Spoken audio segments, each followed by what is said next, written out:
Okay, Shalom. Giving all praises to Yahweh, Ba'Hashem, Yahweh Shai, Ba'Hashem, B'Kakadash. And double honors to the apostles and the elders of Great Millstone. And salutation, I came out there that pushes through the truth and the sincerity. You in the houses and the Bibles for another week, you know. But the Lord is turning things up.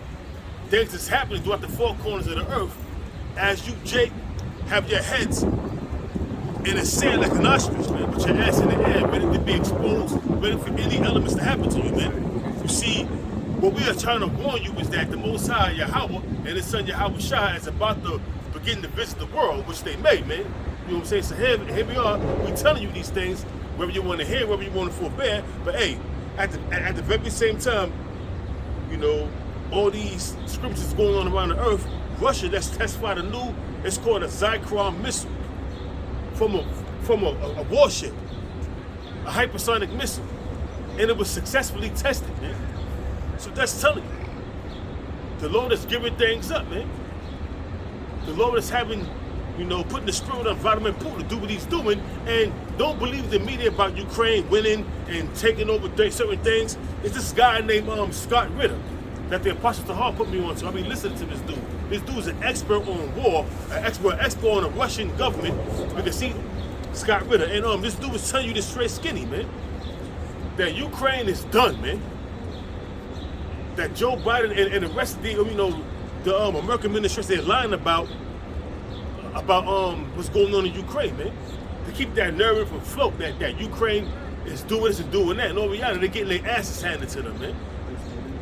You know, they lost 13,000 no, not 1,300 Renaissance vehicles, you know what I'm saying? 400 tanks. 400 tanks with destroyed helicopters. All they artillery has been destroyed, man, and they relying upon NATO and the U.S. to replenish their stockpiles of weapons, man. So somebody get that in Isaiah, the 34th chapter. It's Isaiah chapter 34, verse 1. And it says, "Come near, ye nations, to hear." And we telling you, to come near to hear the words of the Most High, man. Through the office of prophets, man. How you gonna hear? Because the word of the Most High Yahweh is going through the four corners of the earth, through the unicorn, which is the internet, man. So whatever perspective language that you speak, you can transfer it on YouTube to your perspective language and hear the words of the Most High, man. So these words, so the words of the Lord is going out through the mouth of His prophets, man. Read. It says, "And hearken, ye people." And hearken to the words of the Most High, ye people, man. Not only Esau, but Ammon, Japheth, Moab, Ishmael, Ham, and all the rest of the nations, man, hearken unto the promise of the Lord, man, in the 2/3 you Negroes, Hispanics, Native Americans that choose not to get right. Read. It says, "Let the earth hear, and all that is therein." Let the earth hear all that therein. You know what I'm saying? I just told you, all the people that's upon the earth, man, they're going to hear the words of the Most High, man. It says, "The world and all things that come forth of it." The word and all things that come forth of it. Everybody know about the Hebrew Israelites, man. The Lord said in the last days He's going to make us famous, man. And hey, how did the Lord make us famous throughout the four corners of the earth, through the internet, man? You got camps throughout the four corners of the earth, man. Holland, Great Britain, DR, Italy, just to name a few, man. Guyana, Canada, Toronto, come on, man. You got Israelite camps throughout the four corners of the earth. Japan, Nova Scotia, you never heard about the Israelites, man. That's right. It says, "For the indignation of the Lord is upon all nations." For the indignation of the Lord, which is righteous anger of the Lord, is upon all nations, man. And what's that righteous anger? Thermonuclear destruction. Because the Lord is going to put the spirit on Vladimir Putin, and then assembly of great nations that's going to be with Vladimir Putin, pursuant to Jeremiah 50 verse 9, to come upon America and destroy this bitch, man, with right on America's allies. And something's going to happen, and I can see it happening right now, because everybody is totally against what's going on, man. They, at odds, but all right, the U.S. sanctions on Russia backfire. It's not hurting Russia, it's hurting the West, man. It's hurting these NATO countries, man. It's hurting America. So all them sanctions is backfiring. And all these nations looking at America like, yo, listen, man, You got this creep in office. This dude he don't even know if he's coming or going. But you got him as the commander-in-chief, the leader of the whole of the so-called free world, man. Making undesirable decisions, making bad decisions, man. And the West is hurting. All them sanctions is not hurting. It's not hurting at all, Russia, man. Russia doing good, man. Yeah, Russia was prepared for it because they was building up their war chest. So their war chest consisted of like 20% gold. They had euros, they had yuans, they had dollars. So they were pretty much bracing themselves for these sanctions. And it's not the first time the United States has sanctioned Russia before, so they're used to it. So see, and I'm Russian people, they hard, man. Them soldiers, man, they hard as hell, man. There was I did a show with it. A couple of years back when they had about a year back when they had the Russian promoting their military. Then they had the United States promoting their military. The Russian soldier was had their pants, shirtless, in the snow, grinding and shooting and practicing. Then they had the American military. They had this lady. She was blessed with 2 mommies. Y'all remember that, right? Yeah, I remember that. It was like a cartoon. Yeah, it was like a cartoon thing. But it showed the Russian military hardcore, man. Then it showed the American military how they, trying to ruin the people, man. Hey, man, this shit is crazy. Go ahead, bro. It says, and his fury upon all their armies. And this fury is going to be upon all their armies, man. And they give you a glimpse of that in the first movie, War of the Worlds, was making back in 1954 or 1952. And then you had 2005, this dude Tom Cruise, man. And it tells you that in Second Ezra, the 13th chapter, the first verse on down, the indignation of the Lord and how he's going to destroy all these nations, how he's going to be off all these nations, man. There's no escaping the judgment of Yahweh while Yahweh Shah, man. I don't care how you try to upset prophecies, Esau. That's right. I'm not even going to call you white man when you Esau, man. It says he had utterly destroyed them. He had delivered them to the slaughter. He have utterly destroyed them. He have delivered them to the slaughter. Show you that, we just playing out a movie, man. Because in another dimension, this country, this society has been destroyed already, man. He have utterly destroyed them. But in the multiverses, aren't you? In the multiverses, It's already done. yeah, it's already done, man. In another dimension, America has been destroyed already. That's why it says he have utterly destroyed them. In all seriousness, too, man, the scripture says he declared the end from the beginning. So it's just like, it's already done. It's just, in this particular dimension, we're living it out. We playing it out. We just playing out the Lord's movie, man. But ultimately, we know, because we got the script. We know what's the end results of all this shit that's going down, man. That's it. It's like the director, everybody that's a part of the movie, the ultimate director is Yahweh. And the son Yahweh Shah, but we all know the end result of the movie. The bad guy is living, is doing it up right now, but at the end, the good guys is gonna prevail. I got a precept for you real quick. This is Isaiah 14:24.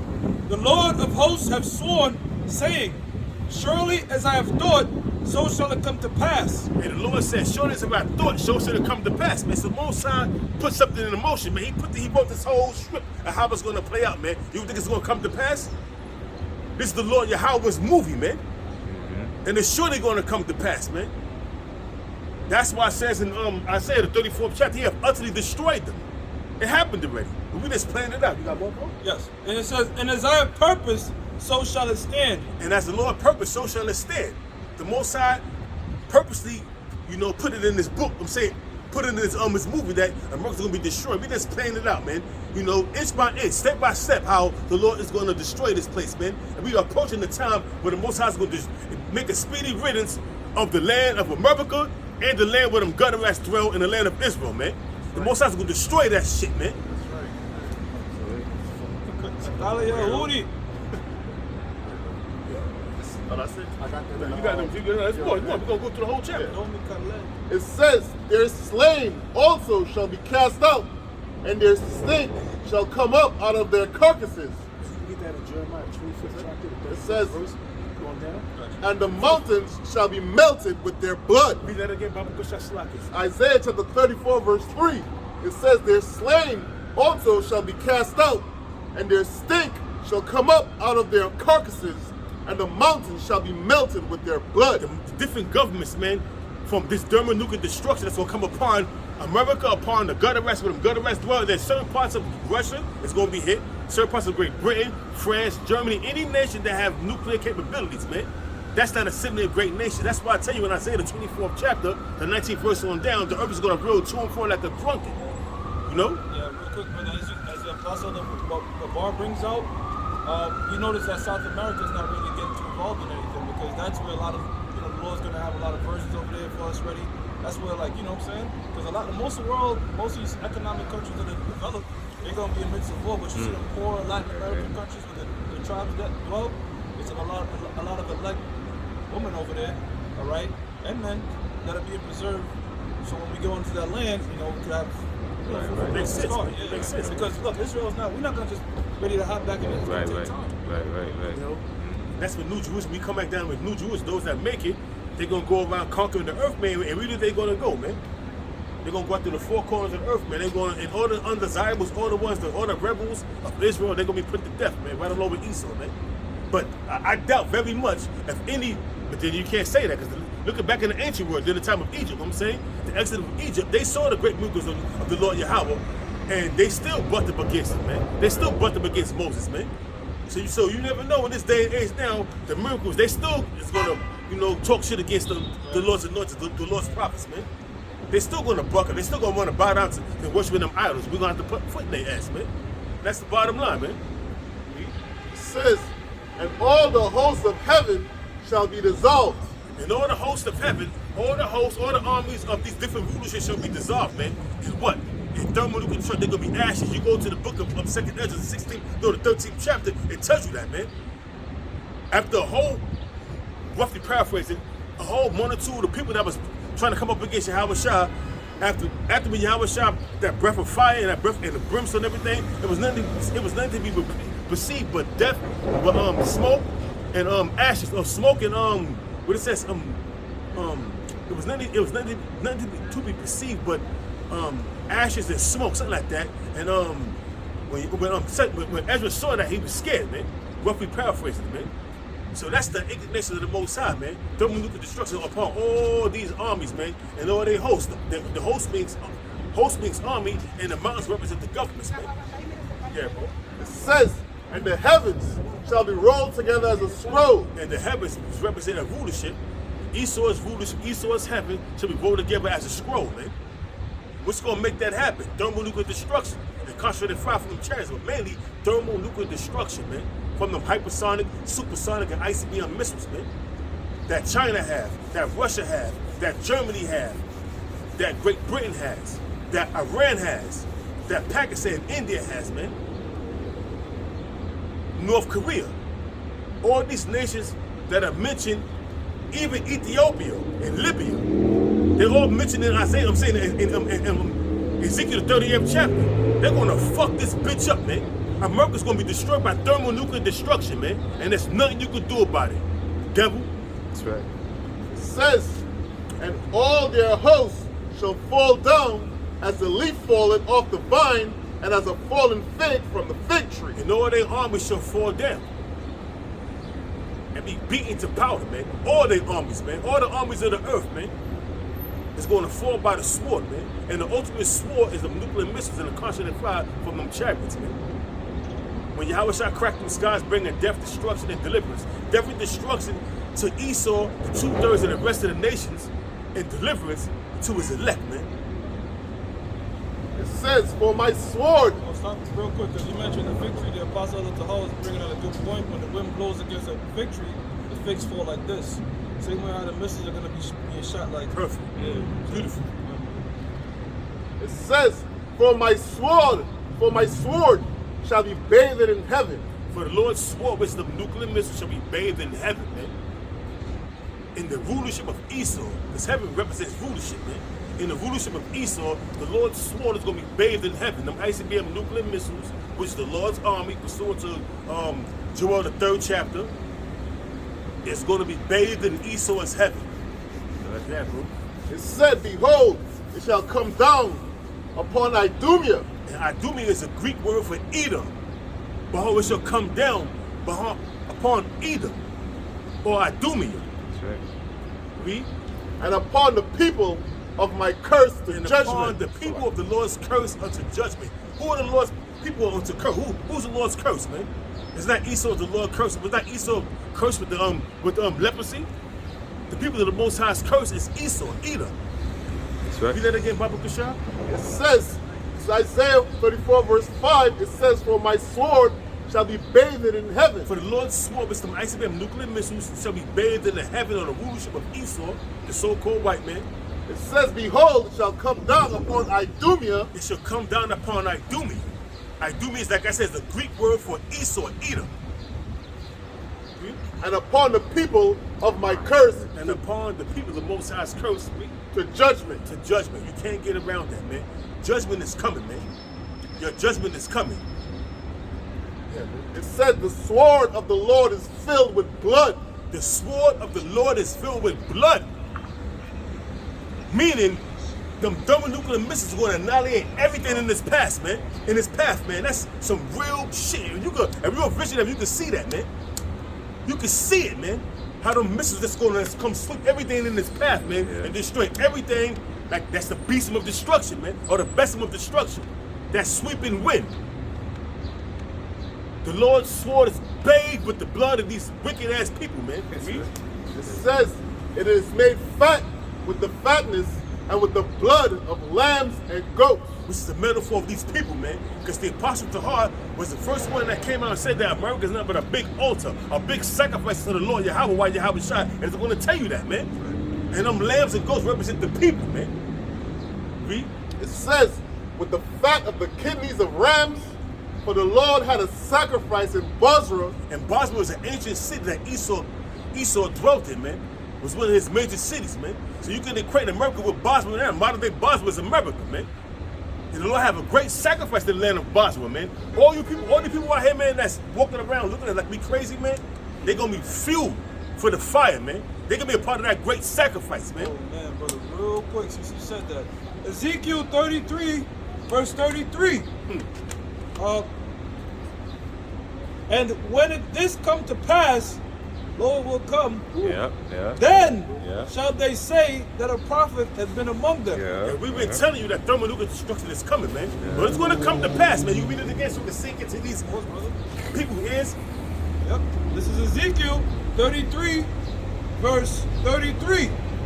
It says, and when this come to pass, or it will come to pass, Yeah. then shall they know that a prophet have been among them.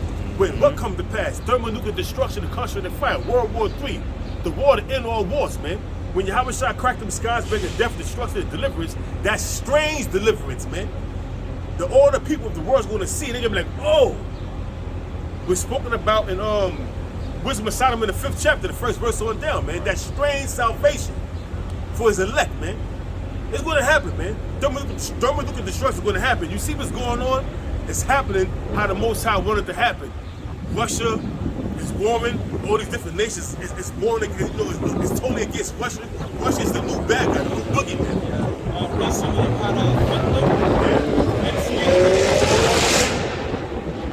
you had Finland and Sweden that tried to join NATO recently. So, like, you have different particular nations over there in Europe that's trying to ally themselves with NATO, which is pretty much America. Now, it was turned down. Turkey. Huh? Turkey turned it Exactly. down. Exactly. President Erdogan turned down Sweden because Sweden is a refugee state for the Kurds, which are against Turkey. Now, we know that Turkey, ultimately, pursuant to the book of Ezekiel, the 38th chapter, 2 is going to be an ally unto Magog, right, which is Russia. So right now, they playing both sides, but eventually they shall lead to the east. But it's crazy how you never know, bro. Vladimir Putin could be behind the scenes, like puppeteering. You know what I'm saying? Erdogan. You know what I'm saying? There's a lot of cutthroat shit going on. Exactly. Yeah. And it's like Sweden is not on the borders of Russia, but Finland has a long border, I believe, that's across Belarus. So even in that Pacific region, you know what I'm saying? So this shit is like, because it's crazy because NATO is supposed to be a defense. It was supposed to be like a defense organization, but really they're on the offense, man. Yep. You know? That's exactly what it's about, man. And Russia know that, man. See, Vladimir Putin, what he's trying to do is he's trying to, We captured the glory days of the USSR, man, when they was powerful, man, back in the 70s and the 80s. And he's on his way of doing it, man. Once he captured Ukraine, see Ukraine, regardless of what the U.S. military, what the U.S. media is saying, man, you got this, like I mentioned this guy in the beginning, that Pastor Tar put me on to, Scott Ritter, man. Your brother should just look at this dude. This dude got some good information, man. And he's bringing up the whole skinny. Yeah, man, Ukraine is losing badly, man. They owe Soviet era weapons. They exhausted them. They relying upon the weapons that's being shipped to them through NATO in America, man. Yeah, and Ryan Dawson, he's also good. He was bringing out the fact that all the weapons that are going over there is being issued to the rear guard, not the vanguard. So the people on the front lines of the vanguard, they're not seeing those weapons.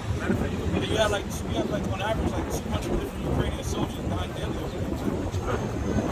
He gonna bring out a little bio on Scott Ritter. Dude's an expert in Russia, man, and how they move, man. It says William Scott Ritter Jr. is a former United States Marine Corps intelligence officer. He served with the United Nations implementing arms control treaties with General Norman Schwarzkopf in the Persian Gulf during Operation Desert Storm and in Iraq, overseeing the disarmament of weapons of mass destruction. As the United Nations Weapons Inspector from 1991 to 1998, he later became a critic of United States foreign policy in the Middle East, following a 2011 law enforcement sting operation. Hey man, so this guy here, he has a good bio, and it's more on him because the Pastor Tar brought out more on this guy, how he's a Russian military expert, how he studied the Russians, and he became good friends with another Russian military soldier that was high ranking. And he said, yo, they like this like us, man. They like sports. So I mean, when you learn to love someone, when you learn to get to know somebody, man, you see what the American government had to do was demonize a nation to the point where you look at them as a total enemy, man. When you meet a person and you look at them and you meet them and you see that they got a family, you got a family, and you start vibing and you notice that, you know, that's number propaganda that the American government is pushing, man. Steven Seagal was bringing that up. Right, man.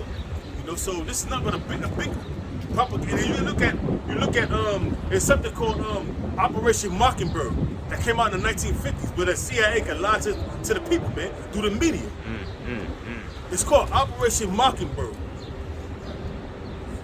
Yeah, so they're gonna get back into it. Yeah. This is Psalms 97 verse 1. It says, "The Most High reigneth, let the earth rejoice, let the multitude of the exiles be glad thereof." It says, "Clouds and darkness are round about him. Righteousness and judgment are the habitation of his throne." Clouds and darkness, man. That mushroom cloud and pure darkness also that represent the cloud, represent them chariots, man. "A fire goeth before him, and burneth up his enemies round about." And that fire is them thermonuclear missiles, man, in the multiple ways. In them thermonuclear missiles, man. A hypersonic missile, like a hypersonic missile, you reach over in 10 minutes, man. Where you gonna go with for 10 minutes, man? It used to be 25 minutes with a straight ICBM nuclear missile. Now they got hypersonic missiles, was able to reach over to the shores of America. That's Psalm 2, man. 2 missiles could destroy the whole West Coast. 4 missiles could destroy the whole America. He brought that out, bragging about that, yeah, bro. Verse 4, "His lightnings enlightened the world, the earth saw and trembled. The hills melt like wax at the presence of the Most High." And them hills, them lower governments, man. But you got higher up governments, you know what I'm saying? They wax weak at the presence of the Most High, man. Read that again. Psalms 97 verse 5, "The hills melt," or it says, "The hills melt like wax at the presence of the Most High." What's gonna make them melt like wax at the presence of the Most High? The nuclear missiles concentrated fire, man, from the chariots, man. That's what that's talking about, man. You people have not a clue of the power that the Most High is gonna bring to destroy Esau's kingdom, man. To set up his kingdom. You know? So let's get back to we got more? So let's get back to Isaiah the 34th chapter. All right, back in Still got more? Oh, so No, that's your point. Get that real quick. You know what I'm saying? So Jeremiah 25 and 31, it says, "And noise shall come even to the ends of the earth, for the Lord has a controversy with the nations." That noise is talking about the nuclear missiles, man. It'll come from the end of the earth, man. From the east to the west, from the west to the east, man. You know? That's going back into the slave. The Lord shall be many, man. The Lord's sword shall be drunk and with the blood of the people. That's what that's talking about. Read, bro. It says, "He will plead with all flesh." And that word plead means judge. He will judge all flesh, man. Everybody's gonna be judged, man. When you got righteous deeds and your deeds are wicked, you're gonna be judged, man, according to your ways. "He will give them that are wicked to the sword, saith the Lord." He will give them that are wicked to the sword.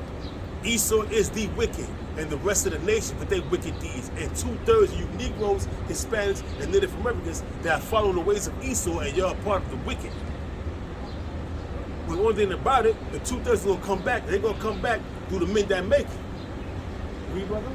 "Thus saith the Lord of hosts, Behold, evil shall go forth from nation to nation, That's the nuclear missiles. They're gonna go forth from nation to nation, being shot off. and a great whirlwind shall be raised up from the coast of the earth. Talk about them chariots, how much I crack the skies. And the slain of the Lord shall be at that day from one end of the earth, even unto the other end of the earth." And what's gonna make that happen? Thermonuclear destruction and concentrated fire from them chariots, man. Now, "They shall not be lamented, neither gathered nor buried." they should not be lamented, either gathered nor buried. That's what it says. There's gonna be bodies everywhere, man. And that's prophecy. Guess what? And in Ezekiel, the 39th chapter, the 14th verse, goes in how we're going to serve out continuing employment. And the first task of the international base is going to be to bury the dead, man. So that's why it's going to be bodies everywhere, man. Bodies everywhere.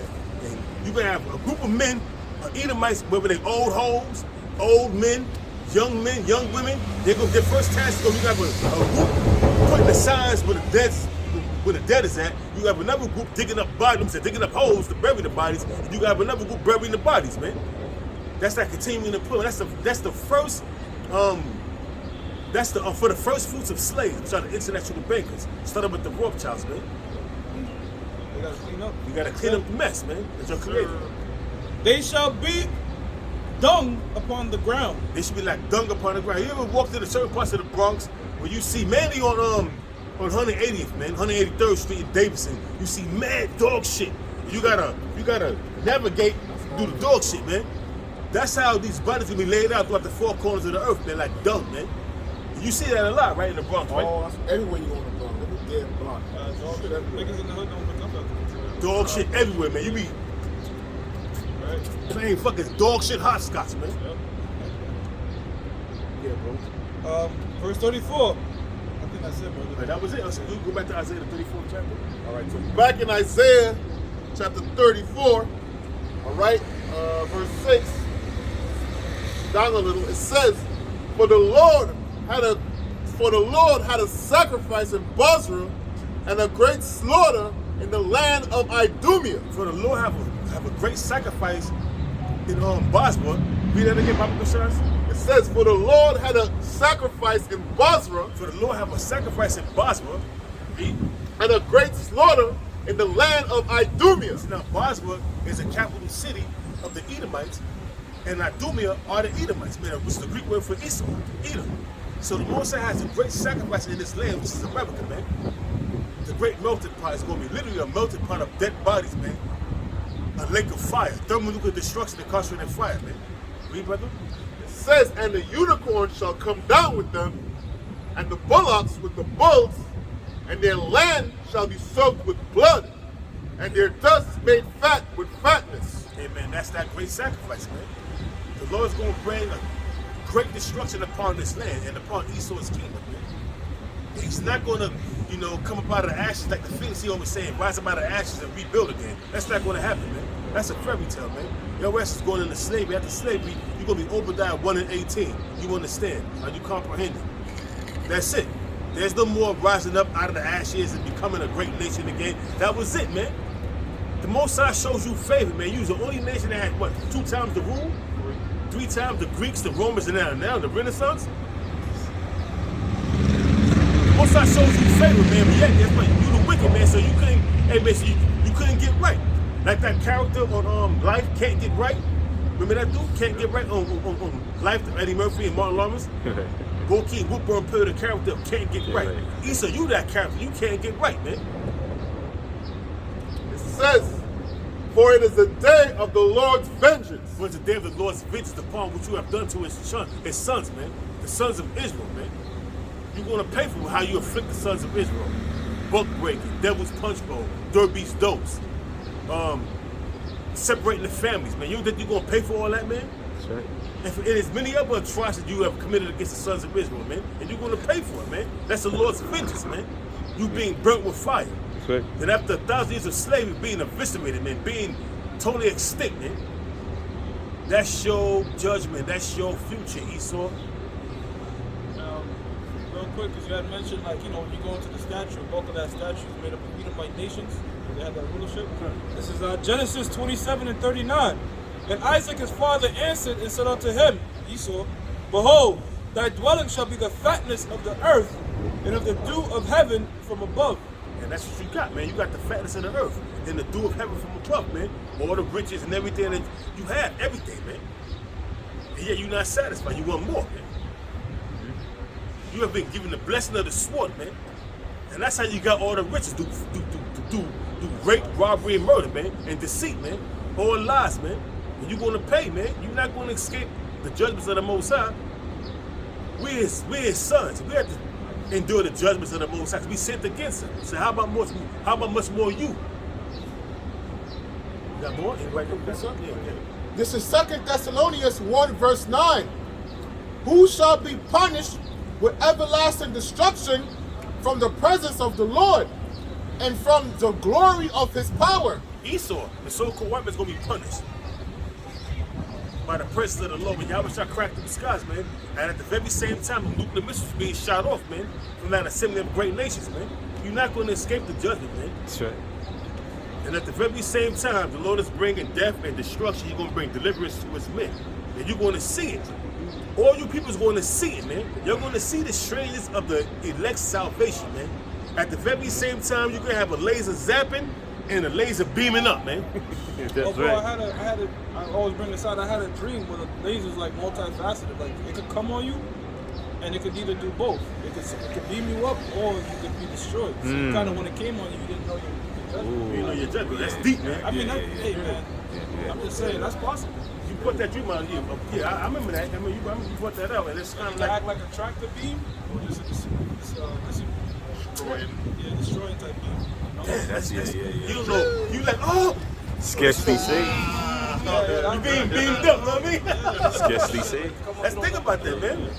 You like, you see the Or if the dude touches you and you're like, oh my God, I'm gonna be saved. Zap. Oh yeah, bro. you just turn the powder. And somebody don't see that. They the bleed coming in. They're like, oh. They see that they dangling it in the air and shit. You know what I'm saying? Zap. Hey, that's crazy, bro. Yeah. That's It's crazy. theatrical like that. Bro. Yeah. Like suspense. Yeah. You got more? Yeah. You got more on that? Serious. Okay, so you got more on that? Yes. Revelation 6:4. And it went out another horse that was red, and power was given to him that sat thereon to take peace from the earth. And that's Esau. Did not Esau, throughout all his rules, throughout all his kingdom, when he ruled, man, did not Esau, the so-called white man, take peace from the earth? Going back to the Greeks, man. They say when Esau, when the Greeks took over the empire, evils multiplied, man. Evils multiplied, man. They took peace from the earth, man. It was never war, death, and wickedness, man. And that's what's going on to this very day. Even when the Romans, when the Greeks been absorbed by the Romans, became the Greco-Roman Empire, yes, more evils multiplied, man. Even up to this very day. Yeah, we got more? God. It says to take peace from the earth, that they should kill one another And there was given unto him a great sword. And that goes back to the blessing that Isaac, our forefather, which is Yahweh Shah, you can receive it, gave him when he was bitching and crying for a blessing after he was supplanted by out of his blessing and out of his birthright. So he was tight, man. He was hurt, man. That nigga was tight. Yeah. Well, real quick, since you had mentioned that, jumping back to the blessings, Genesis 27:40, and by the sword shalt thou live, See? and shalt serve thy brother, and it shall come to pass, when thou shalt have the dominion, that thou shalt break his yoke from off thy neck. And that happened during the time when King David had the Edomites in servitude. Once Rehoboam, and it actually started happening with Solomon at the end of Solomon's rule. You know, the Most High had it, whereas Esau started, you know, revoking against Judah, and they set themselves up dukes. You know, in their stand, they had their own little government. You know what I'm saying, going on within themselves, man. Going to right now, to this very day, man. You know. You got more on that? That was it. That was it. Okay. This is Romans 9. Romans 9 verse 22. It says, in the same way, even though the power has the right to show his anger and his power, he is very patient with those on whom his anger falls, who were destined for destruction. Break it up. Break it up. Yeah, you know, so the most scripture going to saying that the Most High has a right to show his power and to show his anger, okay? But everything that Esau has been doing, you know, Jacob's like, damn, Lord, like, why you letting Esau carry on all this time with his wickedness, man? Okay? But that's just the Most High, you know, just letting Esau basically set himself up for utter failure, man, okay? You said that, brother. Read verse 17. Verse 17? Yeah. I was about to say that. Romans 9 and 17. For the scriptures say that the power told Pharaoh, I have appointed you for the very purpose. That's KJV, brother? Huh? That's KJV? Oh, fuck. Romans 9 and verse 17. It says, for the scriptures say unto Pharaoh, even for the same purpose have I raised thee up. Exactly. All right. So the reason the so-called white man has his power, has his staff, has dominion, was given that blessing was for a purpose. Right. That purpose is to fulfill prophecy, which is ultimately like, you know, the Lord's like a kid building a sandcastle and just starts kicking the shit out of him. And so the Lord starts building them up for a greater destruction. Right, You know right. what I'm saying? You know, you know when you was young, I don't know how you old brothers are, but you know, back in the days at the Green Army, man, how you set them up, how you want them to be in battle array with the tanks and everything. Yeah, all that. You know, my father was in the military, so I was always with the army soldiers and the tanks and everything, setting up my battle, how I wanted to go, and at the end, I stopped destroying one side that I wanted to be destroyed, man. And both sides got casualties, but the other side was one side that was destroyed in particular, ultimately, you know what I mean? And that's what the Most High's do. This is the Most High's movement. The Lord is a Lord of armies. Yeah, plus it wouldn't be so spectacular, for example, if the Lord didn't build them up. You know, like if the Lord just stomped out an ant, it's not really, you know, it's more magnified when you got like a David and Goliath situation. So the Lord created Goliath. He created that role, that villain, like when you watch the movie, like the villain is this big top dude and then the hero sort of some small. That's like the narrative of the scriptures. That's how it typically goes. It says that I might show my power in thee. Exactly. You know, what power right now would the Lord have in wiping out the Africans? They're already in a fucked up state. So it's a greater power, you know what I'm saying? It's a greater power when you knock down the man that has everything. You know, during the lockdown, you know, we get on the wealth transfer like companies like BlackRock and Rockefellers that were buying up businesses. But don't you know they was buying up also avenues and blocks? All the Tarrytown was owned by the Rockefellers. Yeah. They was buying shit up, so they own actual land. So to take that from them, you know what I'm saying? Also farmland, they was buying up a whole bunch of stuff, farmland. And they're doing that now. This wealth transfer that's going on right now. A lot of people that are broke, businesses going under. These things are manufactured, man. All right? And one of the posts on Rockefeller said, what? Wow, when there's blood in the streets. Who's creating the blood in the streets? I'm sure Baba said that. It says, and that my name might be declared throughout all the earth. Exactly. So the Lord, just like how the Lord's name was declared when he destroyed Egypt, he had the Lord feared our Lord. Another woman of another nation feared our power. And the Lord said, look, I'm going to do something greater. I'm going to do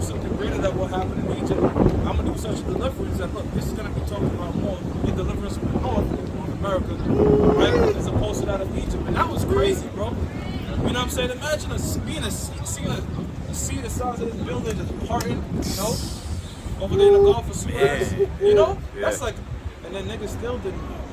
That's the same. After all that, That right there, bro, that right there shows you that faith is not about seeing, bro. Because they seen chariots, they seen the sea being part. Niggas just still didn't believe. You know what I'm saying? faith is a gift. Yeah, exactly. So the Lord is gonna do something even greater than that, man. And that's what's coming destruction. It's gonna be like, you know, Lord willing, we just in that chariot, the glass, just looking down The like, sea of glass. Lord's Yeah. will. Look at you know what I'm saying? Lord willing. Lord's will. Yo, your mind's gonna be thick. If you're the elect, you're gonna be, man, I don't even Meditating know. on that. And you know what the crazy thing is? It's like, and the crazy thing is, right? Just like in the time of Egypt, I mentioned before, you gonna have some rebels again after seeing all this great destruction that the Lord Yahweh brought forth and killed slaves of slaves, so many people. You're gonna have rebels amongst Israel in these different nations that refuse to give up them idols that they bowing down to, man. That refuse to give it. We got to beat the shit out of them. We got to beat them into submission, man. Right. So it's the same thing back then. The same thing's gonna happen again, man. You know, we don't know how it's gonna take place or where it's gonna take place at. But once we know those that make it, they come down from New Jerusalem out of them chariots, man. New bodies, new bodies, new minds, angelic power, man. You know, spiritual power. You know, we're able to read minds, read thoughts, do everything that that Esau is trying to do with his magic and his miracles. Start with the M-O to the T to the M to the O to the T to the B. Start with that because that's a big miracle, man. We could read your thoughts and everything, control it. We're like a goddamn cyborg or a remote control being. It's superpowers, man. It's just like all the heroes that we read about in the comic books, DC, Marvel. We're gonna have all those powers and much more, man. You know, even King David had powers, man. He's a mighty man.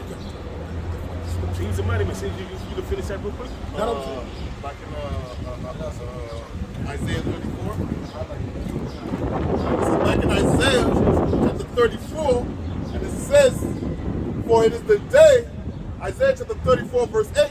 It says, "For it is the day of the Lord's vengeance." What is the day of the Lord's vengeance? That's the day of the Lord. Zephaniah, the first chapter, the 14th and the 15th verse tell you that the day of the Lord is great and it's great. That's the day of the Lord, man. It's the day of the Lord's vengeance upon all these nations for how they have afflicted the sons of Israel, man. All these nations had their hand in afflicting the sons of Israel, and all these nations are going to pay. But guess what? The Lord is going to turn back all these nations' captivity, except one nation, which is the nation of Esau, Edom. Your ass is grass, man. You're going to be Obadiah 1 and 18, man. All these nations, they're going to get their captivity turned back. They're going to get their land, but they're going to be paying tributary. They're going to be tributaries to the sons of Israel. And if they buck up, we're going to put foot in their ass, man. And they're not going to buck up. He says, "And the year of the recompenses for the controversy of Zion." And in the year of the recompense is the payback of the controversy of Zion, which was to Zion, which means monument, the sons of Israel, man, that you were afflicted and did dirty and made no account of their labors, even to this very day, man. The kingdom of heaven suffered violence, man. Look what's happening in the streets, man. Jay getting shot down. Police, whether it's by police or by some crazed gunmen. But everything is of the Lord, though, man. That's judgment, man. We all know that. We know that, man. But to the average carnal man, they don't know that, man. But we know this is all judgment of the Lord, man. That's why we don't get all bent out of shape when we see these things happen, man. We put up videos. We don't like to see our people get put to death, but they're hard-headed, man. They stiff-necked rebellious people, and we warn you. Whether you were here, whether you were forbear. If you don't hear, that's what's going to happen to you, man. You're going to get put to death. But if you hear and be converted and be healed, then the Most High is going to, have mercy upon you. Prayer vision, if you're a part of the elect, man. But hey, man, take heed, man. Take heed to what we're saying. We are the voice mouth. We are the mouth. We are the mouth. How can I say the spokesman of the Lord Yahweh while Yahweh shot, man? We are his mouthpieces, man. The Lord himself is going to come down and tell you to get right, man. I'm going to bring thermonuclear destruction. He says his prophets, man, to warn the people before he destroy a nation. That was going back to the ancient world, and it still says to this very day how the Most High says his prophets to warn the people before he destroy a nation, man. Whether they were here, whether they were forbear. Everything was written for our learning, man. You got more? What is it? No, Isaiah. It's, how many verses is that? I read up to 8. So we gonna go through the whole chapter because All right, so Christian's gonna come out, bro. this is somebody. My bad, brother. I thought you were finished. No. You got a Christian. Okay. Second Ezra 6 and 7. Then answered I and said, what shall be the parting asunder of the times, and when shall be the end of the first? Hey, you wanna break it down? Sure. So it says, what shall be the parting asunder of the times? So Ezra is asking the angel, when's the end times? You know, pretty much when's this shit going to be over? Pardon me. Well, when shall be the end of the first? And that's what goes back to the book of Genesis. That's right. The first came out red, all over like a hairy garment, Esau, and who came out after? Jacob. So when shall be the end of the first? When's going to be the end of the so-called white man? And the beginning of the, our rulership. Well, when shall be the end of the first, and the beginning of it that followeth, Jacob? And he said unto me, from Abraham unto Isaac, when Jacob and Esau were born of him. So it's going back to Jacob and Esau. Protagonist, Jacob, and the antagonist, Esau. Jacob's hand held first the heel of Esau, which is symbolic, or figurative, or symbolic of us yanking the so-called white man out of his rulership, man. Right. It says, for Esau is the end of the world. And that doesn't mean the end of the planet Earth vocab. The scripture says the earth abided forever. That's right. But the end of an age. The end of this man's rulership in the Greek eon. That's right. And Jacob is the beginning of it that followeth. So, it's just all, the puzzle piece all fits together. For us to obtain the kingdom, the so-called white man had to be built up. It's just a part of a prophecy that he maybe took it on a power, all right? And then Jacob is going to rule, and that's it. There's no continuing cycle of, once that particular timeline is played out, the scripture is fulfilled, we're going to be ruling forever. Because the scriptures tell you, the only reason kingdoms are translated is because of wickedness. If we're not committed, got it? This is Sirach chapter 10 verse 8. It says because of unrighteous dealings, injuries, and riches got by deceit. And that's how all these nations have got their riches. Illness. Go ahead. The kingdom is translated from one people to another. Yeah, because even when we were ruling, why did Solomon's rulership end? Because he started to go off into wickedness, cheating. But when he was right with the Lord, it was his peace. So if you can remain right with the Most High, it's continual peace, man. And that's what we're gonna do. Why Yahushua is gonna go, man. Yahushua just being in his presence, going up to the king and kneeling, and man, we're gonna be going back to that, bro. We're gonna be having them long mantles and capes or kneeling to the Lord. You know what I'm saying? All that stuff you see the Moyers doing, sword hair, we're gonna be going back into that spirit, bro. Because we need righteousness, brother. And so for that, our kingdom is gonna thrive and flourish forever, man. When there's no sin, there's no death. Yeah, they be showing you like the Invincibles. They had the Ventramites. Superman got the Kryptonians of like this one particular race that's so advanced and superior to everybody else. That's inspired by us in the scriptures, man. That's right. But unlike those kingdoms where they end and they sit for war and all that bullshit, we're not gonna do none of that, man. Brothers gonna be living peaceably with each other. That was it, brother. That was it. Because you mentioned, about basically as long as we continue to be righteous, we're gonna rule forever. This is 1 Kings 3. 1 Kings 3, verse 14. It says, and if thou walk in my ways and keep my statutes and my commandments, as thy father David did walk, then I will lengthen thy days. So that's just going into, when the Most High says he's going to lengthen our days, man, those days are going to be lengthened forever, man, because when Israel have the kingdom, our rulership is forever, because we're going to be 100% righteous, man. So the fact that we're going to be 100% righteous, our kingdom will be for everlasting, man. I have a precept. This is Daniel chapter 7, verse 18.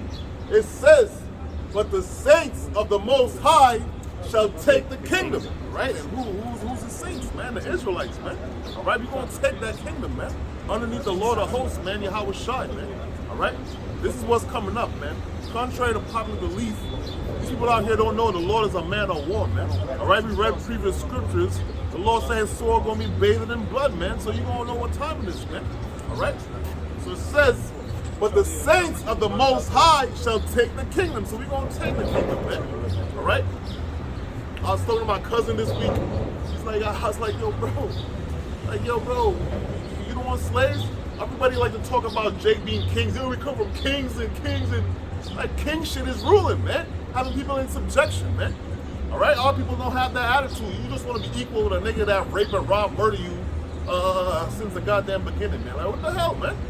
All right. It says, but the saints of the Most High shall take the kingdom and possess the kingdom. So we gonna possess the kingdom. We gonna be ruling the kingdom that's to come. All right, forever. Even forever and ever. So that's what it is, man. This is the last transfer of power that we see right now, man. All right? Ain't no other nations gonna be ruling, man. Ain't no, as a brother was saying, man, ain't nobody rising from the ashes like a phoenix and all of that. All of that shit is done with, man. That's done. All right? We're gonna rule forever, man. Under our Lord Yahweh Shai, man. All right? Because you mentioned how we're going to take the kingdom, but that's going to be through the power of Yahweh Shem Yahushai. The Most High is going to give this man superpowers, man, because King David had powers, man. And this is Psalms 18. I'm going to start from verse 29. It says, for by thee I have ran through troops. It says, for by thee I have ran through a troop, and by my power have I leaped over walls, man. So we talking about, walls in the kingdom is almost damn near as high as this building, man. And King David was leaping over walls like this. Okay, that's him having a form of superpowers, man. It goes on to say, as for the power, his way is perfect. The word of the Most High is tried. It says he is a buckler to those that trust in him. That's right. Right? And I want to just jump down to verse 34, where he says, he teacheth my hands to war, so that a bow of steel is broken by my arms, man. So King David was just cracking and popping anything with his hands, man. Because the Most High gave him those powers, man. Okay, they used to sing and chant, and King David killed hundreds and thousands of men, right? Okay, by himself, man. Ain't no regular man with no powers is doing that, man. You imagine a whole army, just a whole army of just thousands of men, 50,000 plus, and it's just King David by himself with the Most High, man, the Spirit of the Lord on him, running through troops, just slaying them, man. Okay, and when the Most High does that, it's to magnify His name, because other nations is like, oh shit, like you had one man do that, and who's your power? How much you know, that puts fear in them, man. Oh yeah. Well, what you reading? Psalms what? Psalms 18, chapter 18. Read Psalms 44 and 6 real quick. Because really, King David, all that was faith, man. All right? Yeah, he had bracelets and all that, but he really just put his trust in the Most High. Read it. This is Psalms, you said 44, right? 44 and 6. This is Psalms 44, verse 6.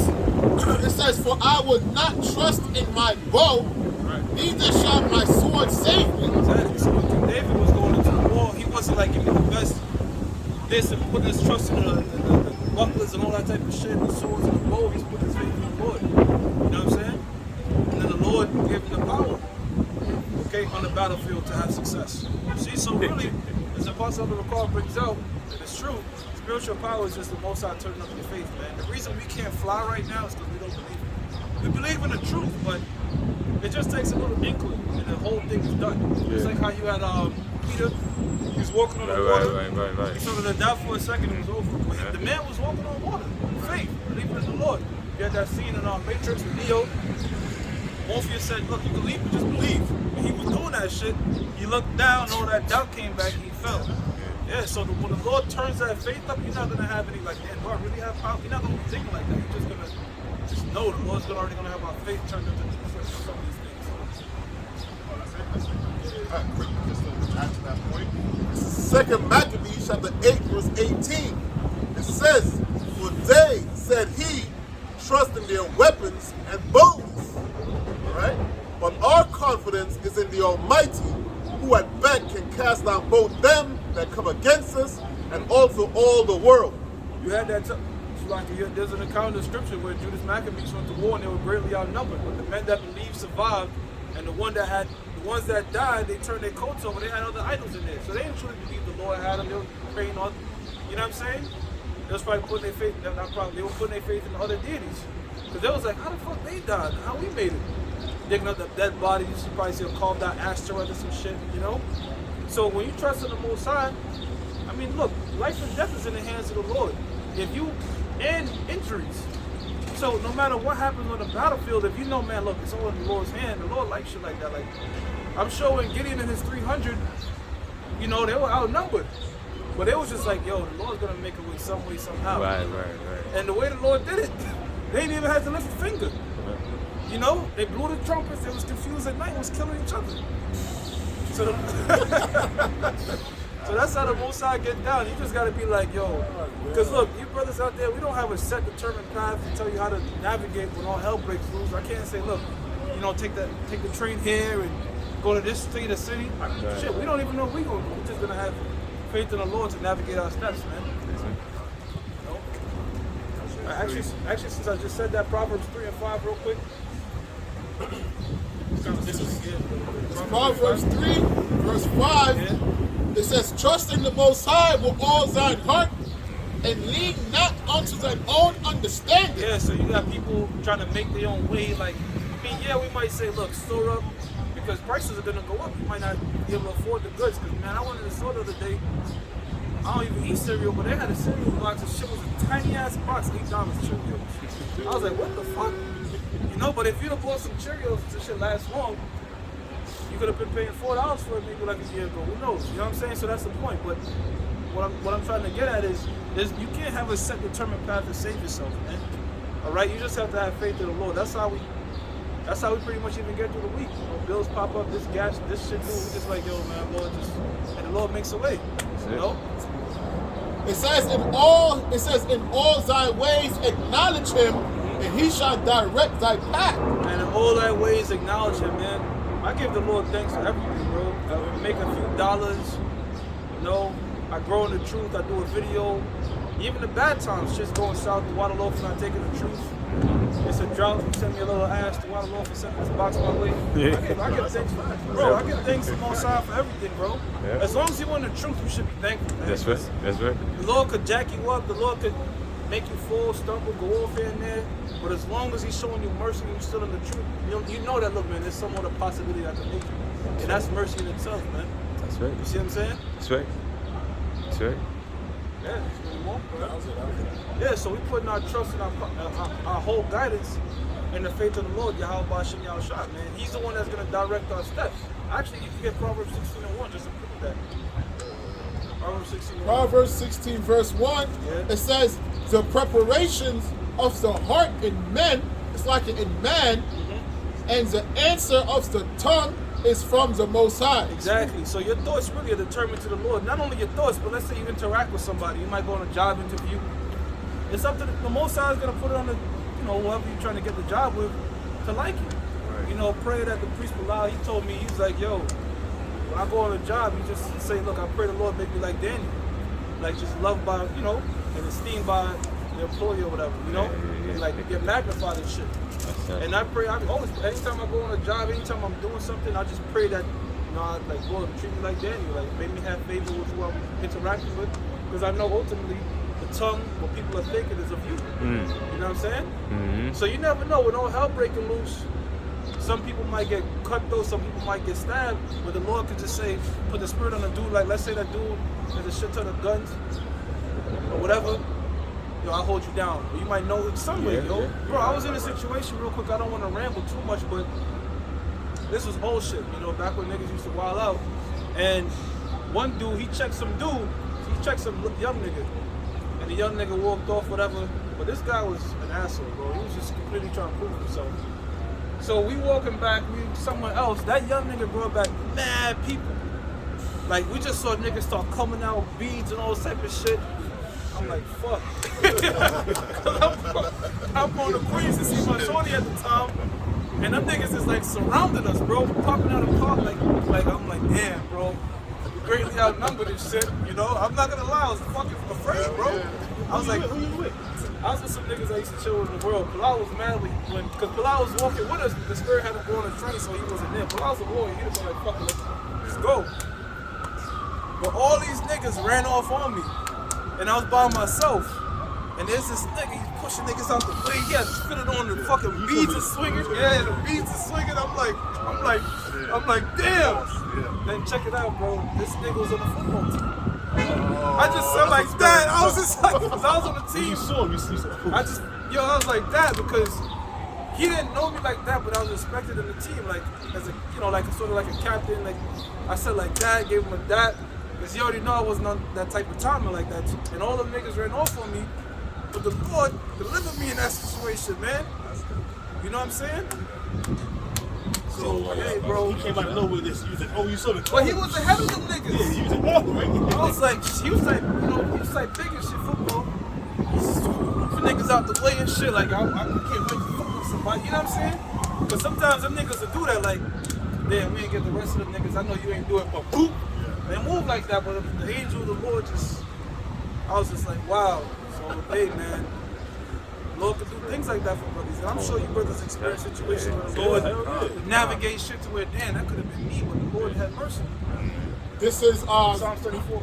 This is Psalms 118, verse 8.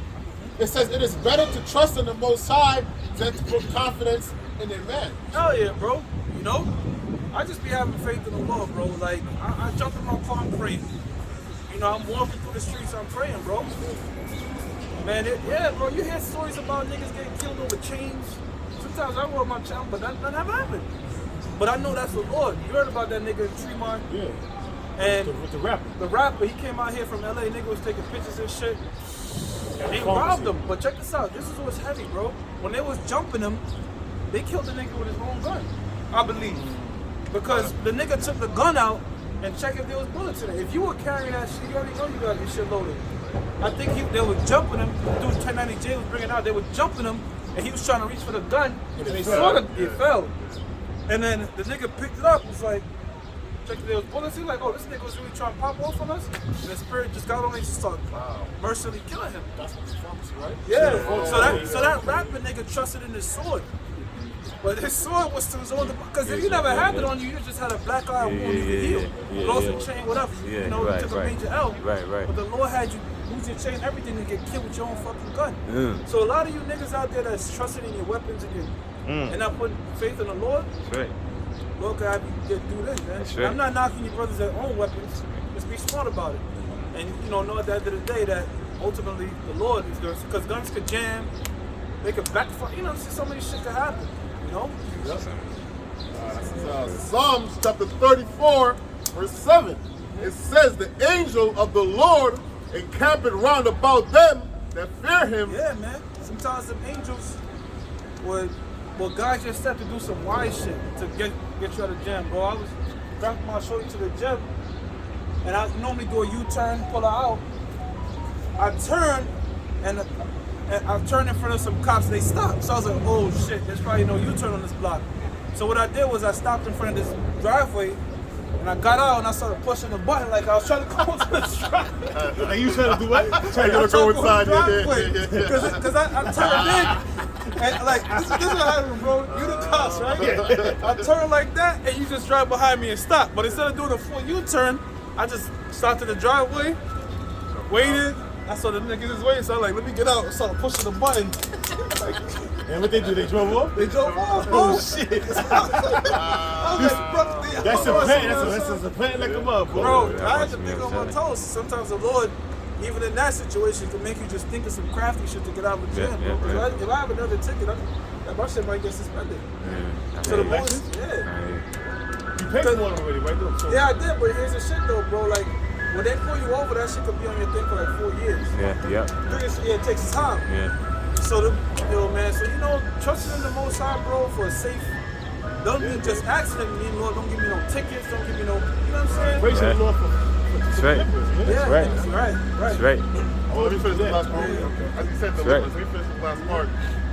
It says, Psalms 34, verse 7, it says, "The angel of the Lord encampeth round about them that fear So him. when you read Job and it speaks about a hedge, The that's hedge, what yeah. Satan was talking about. Yeah. You know, we can't see it, but brothers, we have angels around it. That's bro. right, that's We right. believe that. Like here, we Yeah, the yeah. Most High put this, there's giant angels just like that. That's right. You just can't see it. You just can't see it. Bro. And delivereth them. And delivereth them. And I just gave a few examples to you, brothers, right?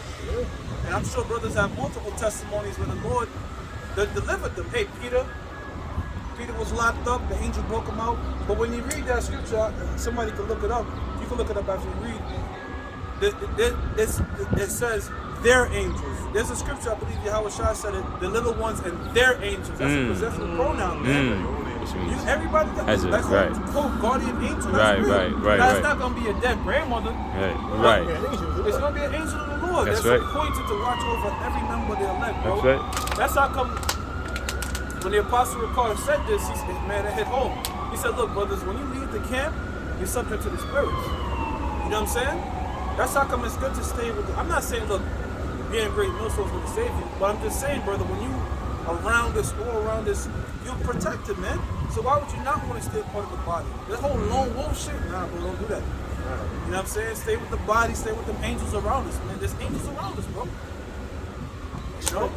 It's an old saying, strength is in numbers, but hey, if you got a body of believers around, you got angels there too as well, man. That's gonna be able to, that's gonna deliver you. Because right now, bro, we open to the elements, man. Anybody can come by and let's do what they gotta do. That's the Israelites, man. Pop, pop, pop, pop, pop, keep it moving. But guess what? The most ain't gonna allow it to happen.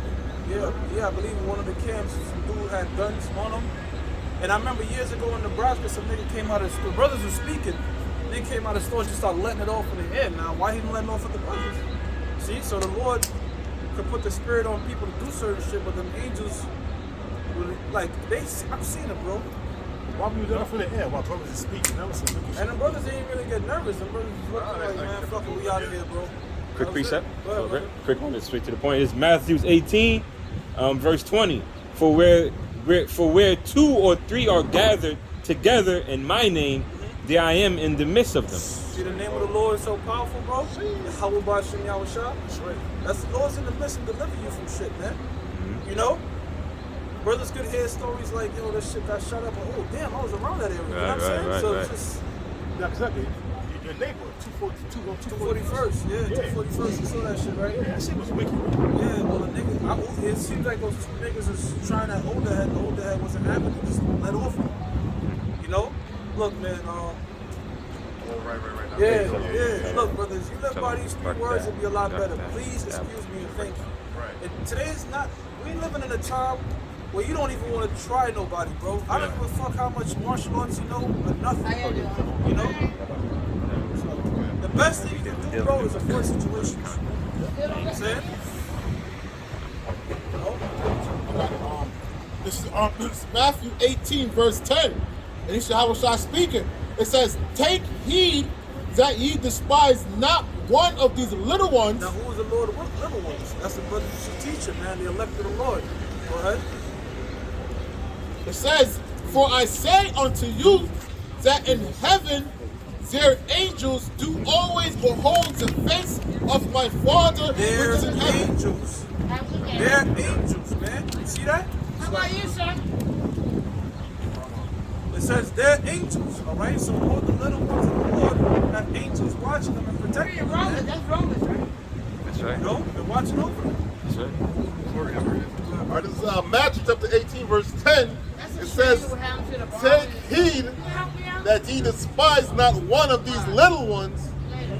For I say unto you that in heaven their angels do always behold the face of my Father which is in heaven. Exactly, brother. So there's nothing to fear, man. All right? You understand that the Lord is watching and we understand death.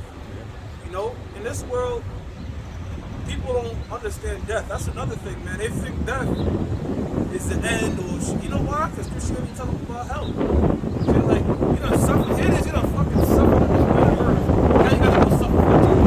What kind of wicked ass statue is that? That shit's crazy. Yeah, so you got Jason, they might believe in the Most High, but man, hell, all sorts of shit. Nah, I did man. that, I did this. Yeah. Actually, there's a scripture that speaks about when the righteous perish, they take this life for like wickedness, but really, you know, hey man, death can be verse. There's a scripture that says, death is better than continual sickness and better life, man. I believe that's Ecclesiastes 30 and 5. You know what I'm saying? Right now, my woman's father, she's sick, and I told brothers to pray for her. But, you know, personally, when I prayed to the Lord for him, I said, look, Lord, if death was merciful unto him, grant him that. Because the man's up in age, man. And, like, struggling. That's not a life you want to be when you hooked up the tools and shit and losing your mind. But I'm not going to tell her that because, you know, women are emotional. Right. But you know what I've realized? When people are pinned in the corner and my woman did this, my mom did this, they start to believe, bro. Because when my aunt was on her deathbed, my mom called me in tears, pray for her. So they might not believe when you're teaching it, but when they pin to the corner, and that's when they're like, what can I do? He's a man, you know, let me go to him. So that's why the scripture says in the affliction, they're going to seek us early, no woman. This is Ecclesiasticus, which is Sirach, chapter 30, verse 5. It says, while he lived, he saw and rejoiced in him, and when he died, he was not sorrowful. I think it's at the bottom, but it's the 30th chapter. Death is bitter. Death is better. Continuous sickness. And a bitter life. And that's true. Stay in that chapter, bro. And that's true because, you know, when my father died 3 years ago, going on 3 years, this 23rd of this month will be the third year he's been in this field, bro. You know, he was constantly back and forth in the hospital. You know, and I could tell he was bitter that he lost one of his legs. You know, he was bitter about that. You know, and you know, regardless, he was trying to stay upbeat, but I could see he was bitter. He changed. His emotions was different. You know, he wasn't. He had that. His morale was low. So I knew that. So I read that scripture, and that scripture came to my mind. I was like, damn. You know, death is better than continuous sickness in a bitter life, man. Because he became bitter. Because you can't do the things you used to do when you missing the limb. You know what I'm saying, bro? We live in a bitter life, bro. Life that we live on the planet Earth is bitter. It should be bitter because we're serving out a sentence. So the Most High bring you back to the spiritual world with the truth, and that's a blessing on you. Go ahead, brother. Ecclesiasticus 30, verse 17. Death is better than a bitter life or continual sickness. That's wisdom right there. Not a lot of people in the world can comprehend that. You know what I'm saying? Like, because one, they don't understand death, and they don't understand that this place is a place of judgment, bro. That's right. You know, you walk around and you walking on concrete. You know, there's a lot of shit pissing you off. You're struggling. You know, you eating food that you don't even know what you're consuming. You got fat you can't even burn nowadays. yeah. You know what I'm saying? It's just annoying shit in this kingdom, but you don't worry about these things in the kingdom of heaven, man. You're not plagued with these mortal thoughts. You know? So really, that's a place of rest. And that's in the book of Job. There I saw the wicked there. It says, I saw the wicked cease from their troubling. Right. You know what I'm saying? Weary be at rest. And there the weary be at rest. Matter of fact, when Samuel was called by the Witcher Endor, well, he said, why the fuck you disturb me, man? I'm resting right now. You know what I'm saying? He was mad. Yeah, he wasn't like, whoa, back. He was mad. Well, they'll put that in movies. I'm back. You know what I'm saying? That's that. You watch a movie that somebody came back from it. I'm back. He was grieved, man. He was like, fuck, man. I'm resting right now. You know what I'm saying? So the scriptures already told you about the history. That, you know, when you go to the heaven, everybody goes to heaven. That term, rest in peace, applies to everybody. You know, niggas be like, yo, I'm just gonna rest in peace, nigga. Man, everybody's resting in peace. Yeah. See? And that shows the mercy. Even the wicked. Even the wicked, bro. Even the wicked, that's right. Everybody in the spiritual world. And they have their own quarters.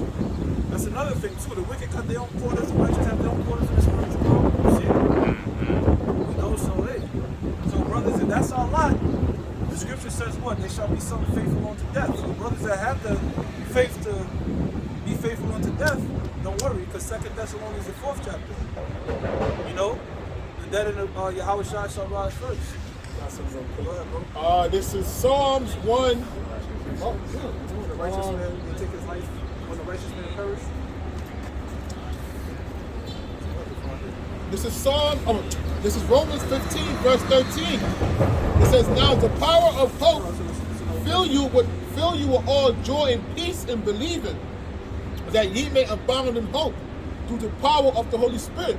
So, you know, even though we're still dying and living out our punishment, you know, it says now the power of hope fill you all with joy and peace and believe in what? Believe in Yahweh Shah, okay? We get joy and peace from reading the scriptures, man. Because the scripture says, blessed he that read, and the blessing that you receive is knowing who your power is, man. Knowing who you are. Knowing that at the end all be all, you're going to be good, man. Okay? You're going to receive true utter happiness when you're in the kingdom of heaven, man.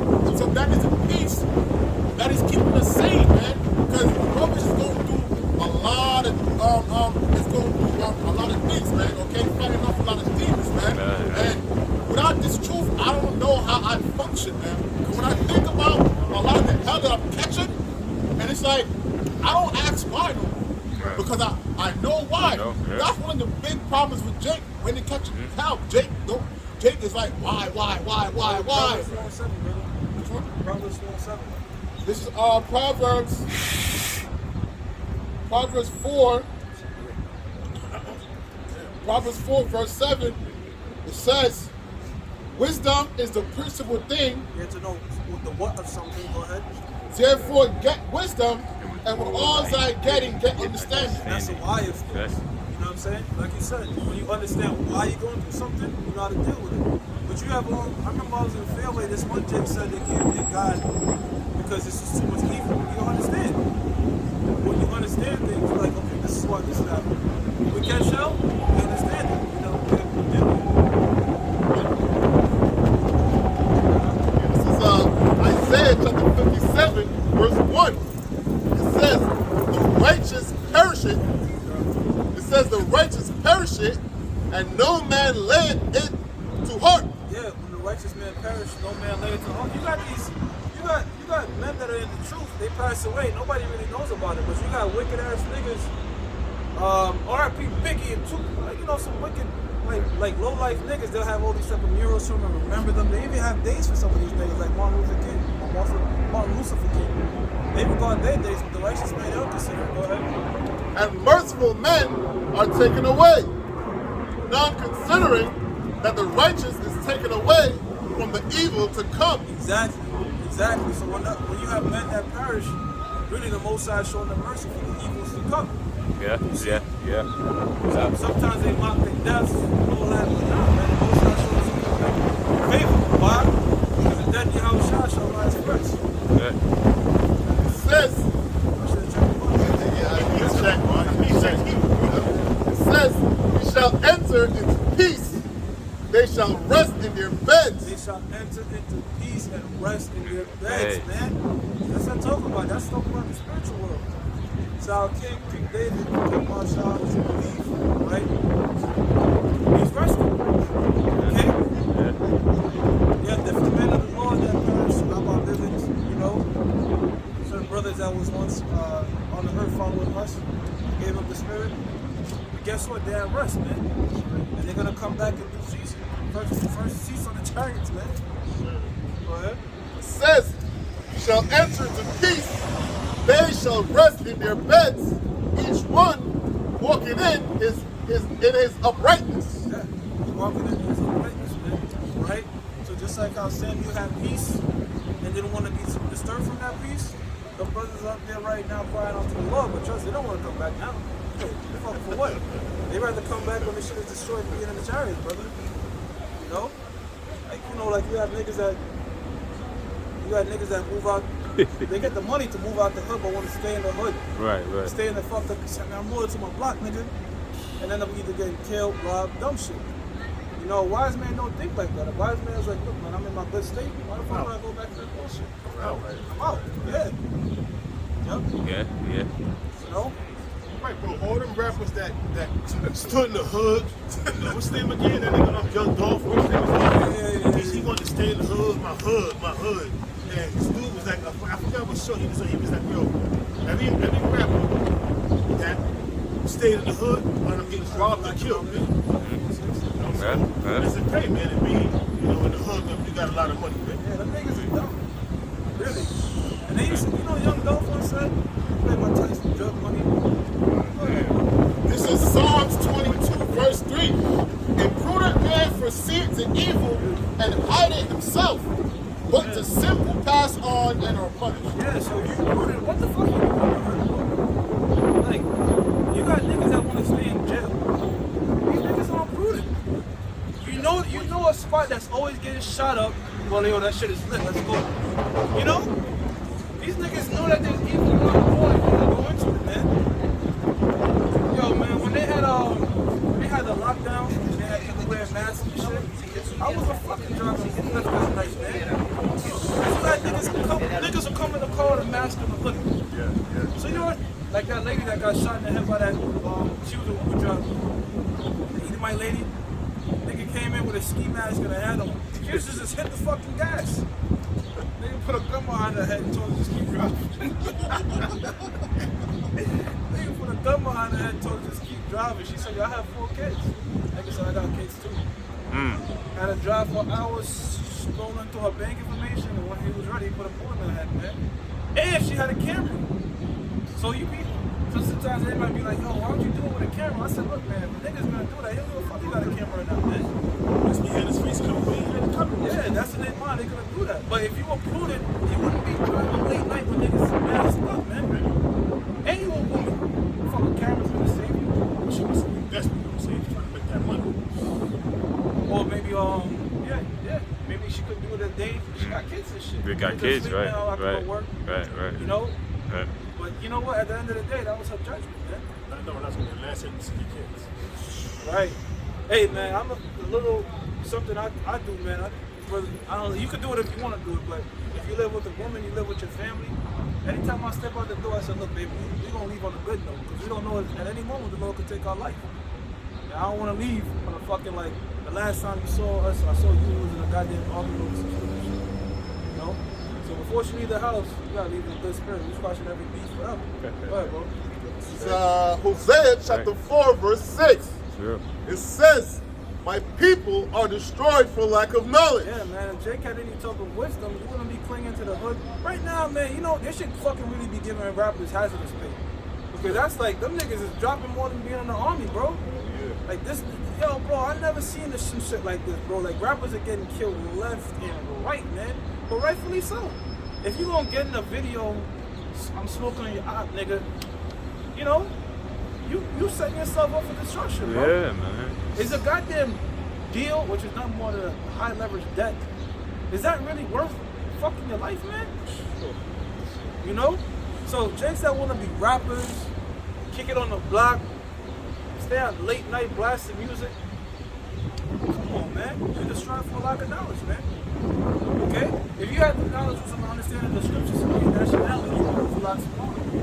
You see, because this book right here is filled with wisdom. The scripture says, knowing the scriptures from thy youth, so able to make thee wise unto salvation.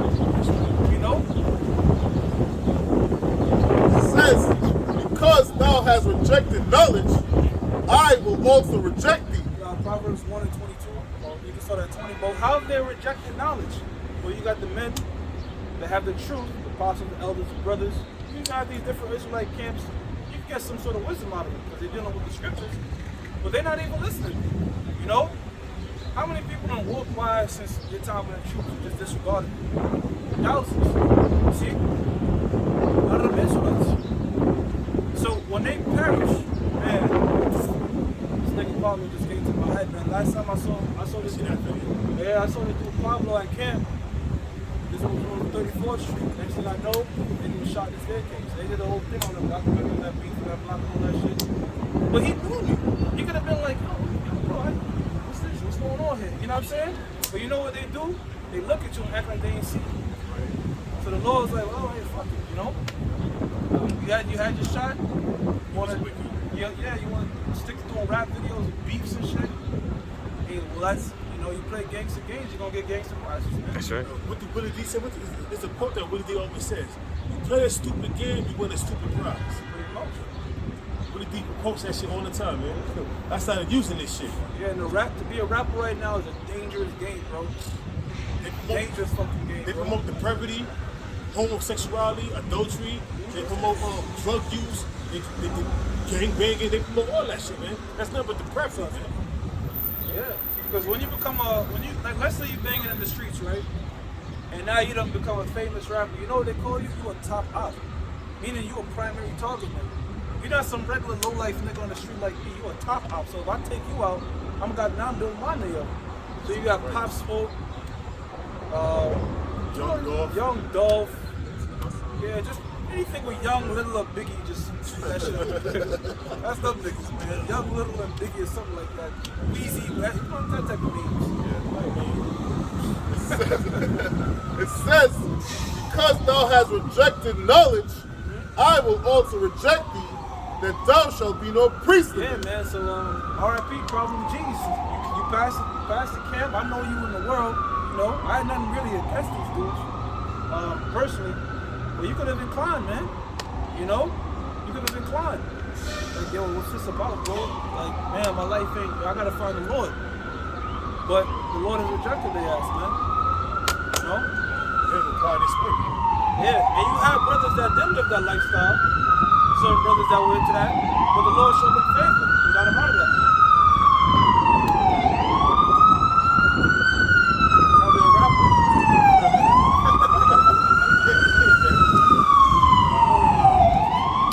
It says, seeing thou hast forgotten the law of thy power, I will also forget thy children. Yeah, man, and most of these Israelites right now, you know, they still eating pork strip, lobster, they still committing adultery, they still doing whatever they want to do. Why? Because they forgot the laws of their fathers, man. You know? You got niggas tattooing Bible verses on their neck. Yeah. You see the hypocrisy? They don't, you know what I'm saying? These jakes are just, they just far gone, bro. You know, and you know what? The majority of Israelites are going to be more wicked than they are righteous Israelites. You know? One for every 1,000. That compounds very quickly, man. It says, as they were increased, so they sinned against me. You know what I'm saying? And the Lord told us that you were supposed to be like a good grapes unto me, but how the fuck the grapes became so sour? That's in the book of Hosea, man. So the general vine, bro. You know, so the majority of Israelites like are just doing shameful things in the eyes of the Lord, man. And the scriptures tell you that they surpass the deeds of the wicked. So let's say like homosexuality, for example. Esau do that shit in secret. But Jake, when he do it, it's like over the top. You know, you got niggas like RuPaul or whatever. Lil Nas X. Big Frida. And you know what's crazy, bro? Big Frida. You got Lil Nas X. He's wicked as hell, but niggas ain't killing him. You know? It's hard, bro. Hold on, the Lord might take his ass out. Right? It says, therefore, I will change their glory into shame. Yeah, man. If you look at Israel. Israel is sort of like seen as a nation, like a shame. Like most nations already think negative of you, bro. You know? And you experience it, bro. I be going to these rich neighborhoods sometimes, you know, because I'm doing the shit. And they just think like big black men, something could happen. That's what they thinking in their mind. You know, these heathens, they like like frail and shit. Right. They never really had to do shit, so they was all focused on their business. So they like old and frail. Like they see you sometimes, they'll cross the street. And I don't even blame them. Yeah. That's some sort of sense, yo. Cause like, why take a chance? You know what I'm saying? Like, cause they think like I never seen a nigga like this around here. You know? Why even take muscles? Yeah, like why even take the chance? You know? Bro, look, man, I don't blame them, bro. I get it. I do not blame them, bro. I see niggas I cross the street, so I don't blame them. That's a fact. You know? This is Proverbs 1. Let me start from verse 20. It says, wisdom cried without, she uttereth her voice in the streets. Gotta be out in the highways and byways, and that's what we're doing out here, man. Alright? Now, at this point, it's pretty much for like a backdrop. It doesn't matter if we're busy, location, or whatever. We out here. The scriptures say the word of the Lord don't go out void. The Spirit got us out here. You know? So we utter which wisdom is a feminine spirit. It's in the streets. It's in the highways and byways. You got niggas doing videos in the closet with the lights off, man. That's not the spirit should be doing it, man. You ever see the people teaching and it's a black screen? You can't see their face. You can't see their face. You don't know what the hell they Say have. they voice. Yeah, they like almost like don't want to be known that they teach. Nah, man. It's not because they don't want to be challenged with what they say, especially they going on. Nah, I think they be afraid of us, like the wickedness of the world. You know what I mean? Like they might have a job, like damn, this person might see me, or this person Right, might, think it because wrong. this truth is offensive. But you know what? You gotta come out here. You gotta show your face. You gotta teach, man. You gotta be bold. Go ahead, bro. It says, she cried in the chief place of concourse. Right. So back then in the ancient world, you know, you have the gates, and you get in the city, and they open. You ever seen like the ancient movie? They open up the gates. Let him in. They open up the gates. Boom. You see a prophet right there. This fucking place gonna be the street. You know what I'm saying? So we was in the cheap places, man. You know, we in New York City. You know, brothers could be in this borough, that borough, but we meet up like. This is the way everybody come at, man. The tourists, so they gonna hear the word, man. So we in the cheap places. America's gonna be destroyed. Just like Jeremiah said, man, the prophets that been before me and before thee of old prophesied against great kingdoms and against great nations, man. That's right. That's right. You know? That's So right. we gotta let you know that look, this place is gonna get wiped out. Whether you like it or not. Go ahead. It says, in the openings of the gates, in the city, she uttered her words, saying, how long, ye simple ones, will ye love simplicity? The answer is a very long time, bro. Right? Because these people, yo, there's so much shit happening. People are still not considering the Most High. Like, there's so many earthquakes and diverse things happening across the world. You're having all these different blood moons, all these chariot sightings. You should consider, man. Like, damn, like, yo, you should be like, what's up, you know? We had this, we had wars overseas. It says, and the scorners delight in their scorning. Niggas that love to scoff. You know? You're always gonna have that, man. The spirit of a scorner is subject to scorn. You're always gonna have scoffing ass, hating ass demons, right? But that's their role. right. Go ahead. And fools hate knowledge. She will say knowledge. The majority of our people are foolish. You know? The majority of our people are foolish, man. Because if you was to follow this, if you was to understand this truth, let's say all Israel, man, I mean that wouldn't happen because that's not prophecy. But hypothetically speaking, if all Israelites was to follow this truth, we've been out of here already. Because you know why? The scripture says what? If y'all all praise me, face Praise the the east, east. call upon my name, I'll deliver you like that. We would have been out. But the Lord, for the prophecy's sake, you know what? This scripture, Zechariah, Zechariah 13. 13. 13:8. of course, Yeah. That scripture has to be fulfilled. The majority of our people have to die. Yeah, 13:8. Continuing on in verse 23, it says, turn you at my reproof. Behold, I will pour out my spirit upon you. I will make known my words unto you. Yeah, we are the prophets, right? How did we get this truth? We got this truth from the prophets. A man has to teach you the truth, man. Right? And then that seed starts to germinate. The seed, Luke 8:11, the seed is the word of the Most High. It starts to germinate into the minds of the elect. Go ahead. It says, because I have called and ye refused, I have stretched out my hand and no man regarded. Yo, so when we see a lot of these niggas dying, you know what's crazy? Nowadays the Lord has all these cameras everywhere, so we seeing the judgments of the Lord firsthand nowadays. It wasn't like that maybe like 30 years ago. Yeah. You know? Yeah. Crimes, niggas are committing crimes and getting away with it. Now there's cameras, you can't get away with shit in New York. Forget about it. Right. You know? I don't even know why niggas commit crime, honestly. Because you're not gonna get away with it, man. There's cameras every fucking way. But you know what? The Lord has put the spirit on them to disregard wisdom and just execute judgment, man. There's this one video, I don't know if brother seen it in the chat, I might have not shared it, but this nigga got blasted right in front of the police station. You saw that one, right? This nigga was walking, another nigga then bow right in front of the police station, man. Actually, the police I'm on the ball, he brought it out. He's like, yo, New York is pretty much like the Wild Wild West now. I'm like, damn, that's happening. In front of a police station, bro. Niggas don't give a fuck. Is it daylight? Is it daylight It's too? broad day. Daylight too. I know police have to hit that shit. Them niggas probably like, yo. Cause it's like a police mind is like this, man. Niggas can do it. You know, it's making my job easy. You know? Here too, just to add, sometime last week, I went to go visit my brother, my pops, who live in the Bronx. This was probably like around 3 o'clock in the afternoon. We just in front of the house chilling, talking. Literally, at the end of the block, like a few houses down, they were just letting off shots. So I'm thinking maybe niggas is letting off firecrackers early. And my brother's like, nah, bro, they shooting. I'm like, Ryan, you want on Citizen app? Kid you not? Just like we like it was just a few houses away, man. They just letting off shots. I'm like, it's 3 o'clock in the afternoon. What the fuck is going on? Kids coming home from school. Yeah, you know what too? Like, Jake is sick because they sort of take pride in that. Like, yo, my block is busy. Right. So the Bronx is really like, they call that shit Bronx Afghanistan now. So they like, yo, fuck that. We more crazy than Chicago. We don't give a fuck. So like these niggas, they so warped in their mind. Like, yo, see my block. Yeah, nigga, yo. What's this nigga Fat Joe said? I'm from the Bronx. Shit happens. Remember that song when he back? Yeah. From the Bronx, New York. Shit happens. Like an Edomite would say, oh, I want to be around that, but Jake is like, yeah, nigga, they wear like stand up by the bed.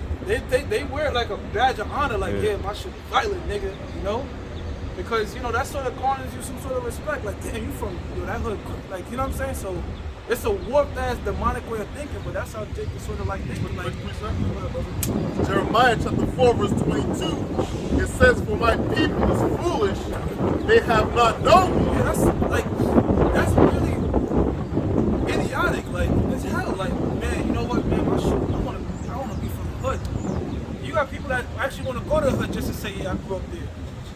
Nigga, what the fuck? It's a warped mind, yo. I want to be far away from this. Yeah, Chirac, nigga. I'm from Chirac, nigga. I'm from Bronx, Afghanistan. Like, so these niggas are really competing about who can be more violent. And you just killing your own people. That's a fools, man. Like, They are sottish children, they have none understanding. they have none understanding, man. All right, so you have Jakes. Instead of saying, let's embrace being a community, dealing with each other justly. Nah, nigga, my shit is violent, niggas catching jokes, all that type of shit, man. That's the, man, it's completely honest. It's retarded, bro. If you really just think about that, I'm gonna take pride in violence. You know, the Lord have to really put a demonic ass spirit on you to really think that makes sense. What, bro? They are wise to do evil, You're crafty to do evil. You got niggas, you know, you go to Jamaica, I'll tell you one thing they do, like say you have like a fro, they'll braid one half, commit violence and braid the rest, or pull out the rest.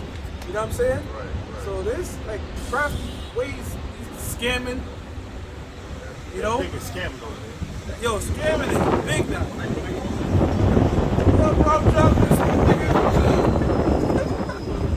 And he was like, yo, tell me what to watch it on. He's talking about some programs to check out. She said, oh, it's on BET Plus. He was like, all right, bet I'm gonna get it. How you gonna get it? Come on, man. This is what he said. Nigga said, create an email, you know, make your cash app, do it for the month, and that's it. And then you just keep running it up. Like, every, you nigga said that's scamming 101. I was like, wow. So these yeah, this, bro. Man, there's some scams that these niggas are doing that I've listened and overheard. You like, man, whatever. it says they are wise to do evil, but to do good they have no knowledge. Yeah, so to do good, they have no knowledge, man. To come out here and teach the word of the Lord, to be upright with your brother, to be just and honest with your brother. They don't know about nothing like that. Their whole thing is scamming and killing and like, you know, fast money. Not even thinking like, damn, like, if I get caught doing this, I could serve 30 to 40 years. But this money's not gonna last 30 to 40 years. So why would I even do this shit? They don't think like that. No? That's right. Yeah, I'm gonna tell you something right now, right? There's a method these niggas are doing. You see somebody driving, Uber and Lyft, that nigga's on a scammer's payroll, bro. Meaning there's nobody in the car, but Lyft and Uber think you're driving somebody. So a nigga might say, yo, you call up the scammer? Yeah, I gotta go see my family in Boston. The scammer said, why? They give you a ride going to Boston, you get paid for it. Let's say that Lyft pay you like $200, $300 for the ride. You get that 300, the nigga's gonna tip you 300. So you gotta give him the 300. You keep it. You know, there's nobody in the car. So that's niggas.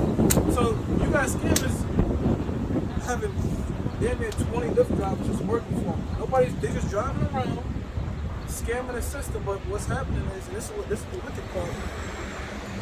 They using somebody else's information. Right. That's Now, at the end of the day, the creditors, you report to the creditor, look, that's fraud.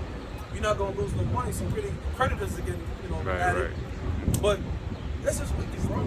still wicked, yeah. You know? Still wicked. Yeah, bro. We don't do fraud. Yeah, man. Yeah, like I said, bro, I picked one of them niggas up. I cut time. I'm like, no, hell no, I'm not doing no shit like this, bro. Niggas like, yo, you don't believe me? What's your cash app? Nigga, cash app me $1,200. No, I didn't take that. That's somebody else's account, man. Yeah. So they could hack into your cash app. There's so many different things that these wicked ass niggas are doing, to make a come up. But I tell you what, man, that shit never wins you long term, man. And it's against the scriptures, man. The man of the Lord should not be doing no shit like that, man. Gotta work. Don't take part. Yeah, if you can finesse the system legally with your ways, methods, talking about LLCs and S corps and different types of way to maneuver Esau's system. But to do some illegal shit, hell no. But matter of fact, get that be subject onto the Payments. was that Romans 10? Be subject onto the higher powers. Because Romans 13. 13 and 10? 13. 13 and 1. I think Romans 13 and 1. Good. Romans 13, verse 1. It says, let every soul be subject unto the higher powers. Right, so back then, that was the Romans, all right? And they had their wicked ass laws and shit, all right? But that's like, these higher powers, the political elites that are running, they had their particular laws. And the wisdom is to just follow those laws, man. All right? Just follow their laws. Straight up. Go ahead. It says, for there is no power but of power. Exactly, meaning the Most High set them up, man. Right. The Most High set them up. The Most High put them in this position. Go ahead. It says, the powers that be are ordered of the power. It's like it. The powers that be are ordained of the power. Yeah, ordained of the Most High. Right now, we know that these laws are grievous, pursuant to the book of Isaiah 10 and 1. All right? But look, man, we just have to follow them for the time being. So don't go out there doing some wicked ass shit. All right? Or breaking Esau's system, his law, statutes, and commandments. Now, if you can finesse, let's say you could finesse EBT or food stamp, you know what I'm saying? There are ways to finesse the system. Go ahead, bro. Don't go breaking this man's laws the way now you entangled with a snare, man. The PPL don't work. Yeah. Just that you get a snip. That. Hell yeah. Well, you had niggas running it up. The PPP loans scam me. Now they doing fed time, bro. You see, Esau, the way he sets his laws up, it's meant to be a snare and trap because there's a lot of money in the system. See?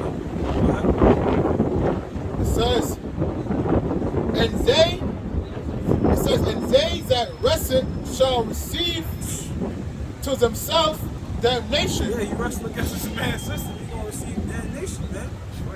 You had a guy that was in the truth years ago, niggas doing time, trying to rob somebody, burglary some shit. You know what I'm saying? You in the truth, you trying to burglarize Nah, he was amongst us years ago. He got kicked out because he was a nigga. But he trying to do some niggery shit, burglary, man. You're not supposed to be robbing nobody. Now, in the law, there's a law that if you enter a man's house at night, he put your ass in death. That's not on him. You know what I'm saying? So that even in the scriptures, you're not supposed to be breaking one man's house and shit like that, man. See?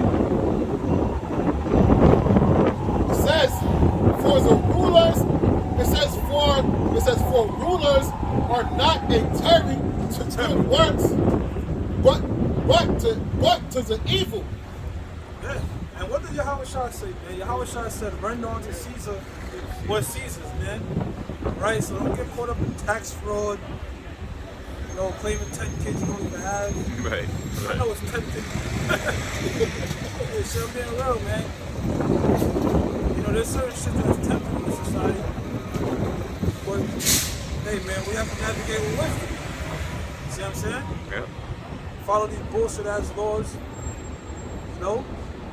Because in your mind, like, for example, right? You would think like, damn, why the fuck do I need a license to drive? You know, I already know how to drive. But if your license is suspended or you don't have no insurance, brother, don't drive, man. Just don't. Because if a cop pulled you over, now that's your ass. See? Gotta come. Right? It says, "Walt thou then not be afraid of the power? Do that which is good, and thou shalt have praise of the same." Yeah, all right? So, in this world, we have to navigate with wisdom, discretion, all right? And a part of that wisdom and discretion, all right, is going by the so-called white man's laws, if you will. You know, we don't embrace them, but we're not going to run around and try to break them. You know, because what does the law say? The law said if two men lie together, you're supposed to put their ass in there. Go get it. Lawful marriage meeting. Yeah. Two men lie together, two women lie together, put their ass to death according to the scriptures, but we don't go around doing it. That shit is wicked. Yeah. Can't do it. Huh? Can't do it in society. Yeah. Even though it's wicked. Yeah, it's wicked. We can't put them to death. Putting them to death would be righteous. We can't execute that. A woman committing adultery, supposed to chop her fucking head off, man. We can't do that. You know? First Corinthians. Or the rape doctrine. Right? We're not going around telling no brothers to force yourself upon a woman. Because, one, where you going to get the silver to give the dowry? Two, he's still gonna put you under the jail. Two, he's still gonna put your ass in jail, man. Okay? Look, I'm gonna say this, bro. Multiple women in the ancient world is like multiple cars today.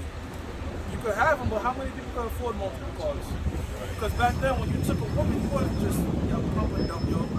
You get my shit off the bounce. Now it wasn't going down there back then. You had to keep it, man, because that's a form of serving. Go ahead, bro. This is 1 Corinthians chapter right. 10, verse 23. It says, "All things are lawful for me, but all things are not expedient." Yeah, you know, there's certain law. Like, let's touch on it. The fringes. We got the fringes on at the camp, but I'm not gonna wear this in the job interview, bro. Like, come on, nigga. It's like it's common sense isn't common, bro. But yeah, you know, you're not gonna go on the job interview. Listen, so I demand this fucking position. You're below me. Nah, bro, you got to use some sort of law from the scriptures, all right? But since the society is so upside down, you can't even get that, turn things upside down, all right? We have to adhere to this man's rules and regulations because it's just a wise thing to do right now. The scripture says what? Be wise as a serpent and harmless as a dove, man. Go ahead. It says, "All things are lawful for me, but all things edify not." Yo, the Apostle Paul, look, the thing that the Apostle Paul was saying back then, raining completely evident now, man. You got a lot of these camps that walk around, fringes on. You can do that if you want to do that, but I wouldn't do something like that because I don't want nobody to know what I'm about. You gotta be Clark Kent, right?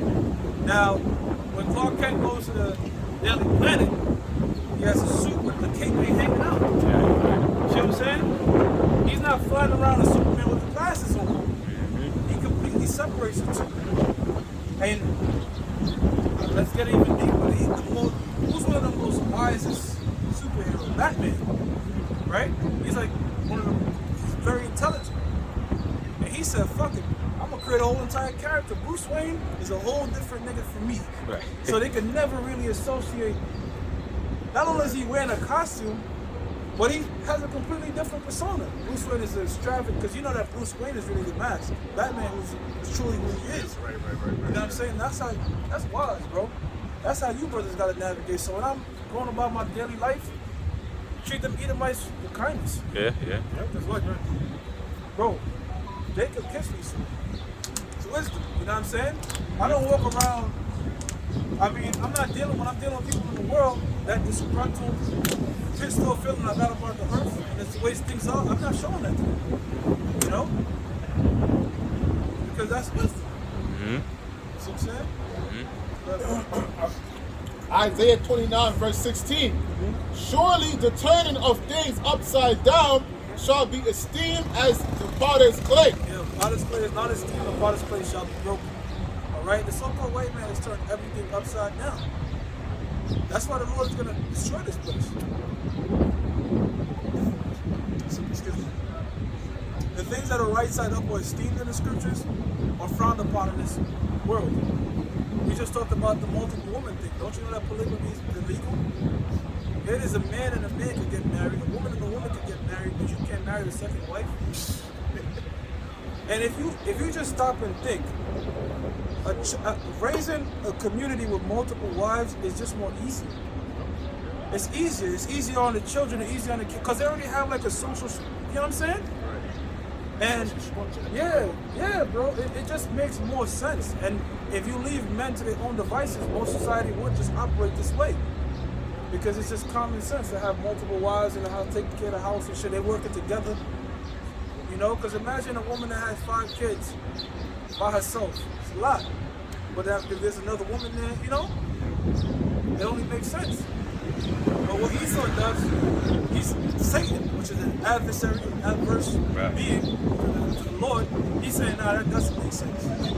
He's supposed to only have one woman, which is hell, bro.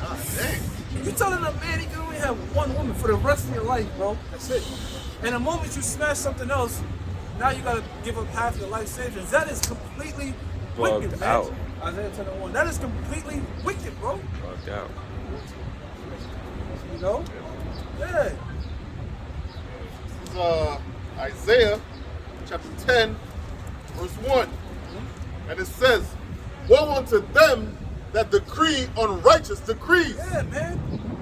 You can't have more than one woman. That's fucking wicked, man. That's like telling somebody, look, you gotta wear those shoes for the rest of your fucking life, man. That's grievous, bro. I might have my favorite shoe, man. I might like my Timbs in the winter and my coats in the summer. I'm going on the beach, let me get my slides, you know? That's how these women are, bro. You know, you got your main woman. Yeah. That's your main. You want your side piece. Yeah, or as a pimp say, my bottom bitch.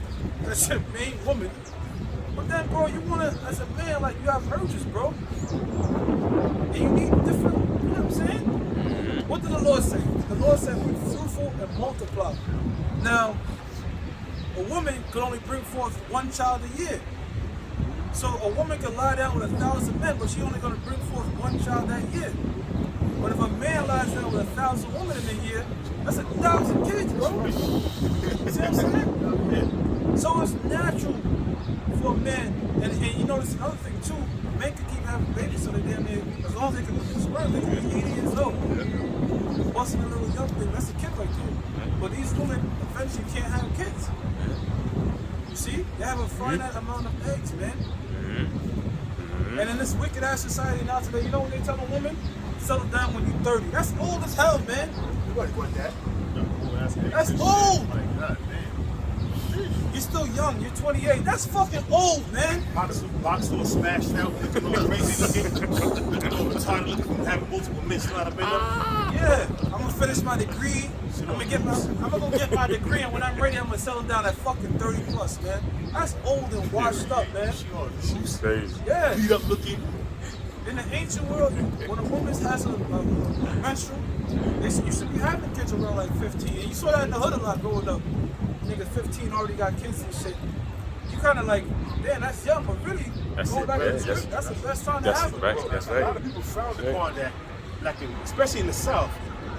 That happens a lot in the South. I'm saying, but it started happening in the North too. But a lot of people, In the South. a lot of goalers frown upon that when they see a kid. Oh, she was loose. Right, You know what I mean? right. She was loose. She's 15. No, the Most High ordained that. I remember I told this old lady. I was on the stoop, you know, of my aunt's building. I was coming outside. I know her, and she was like, "Look at that little hussy there, 14 with a baby." I said, "The Most High ordained that to happen." I said, "You know, this thing, life and death is by the Most High." She could have been loose with the Most High, put that spirit on her, and used to have that baby. I said, I guarantee you, a lot of them, they don't want to admit that, but a lot of them just sleep around when they was 12 or 13. They just didn't get pregnant. And it's easy for you to do that baby weight.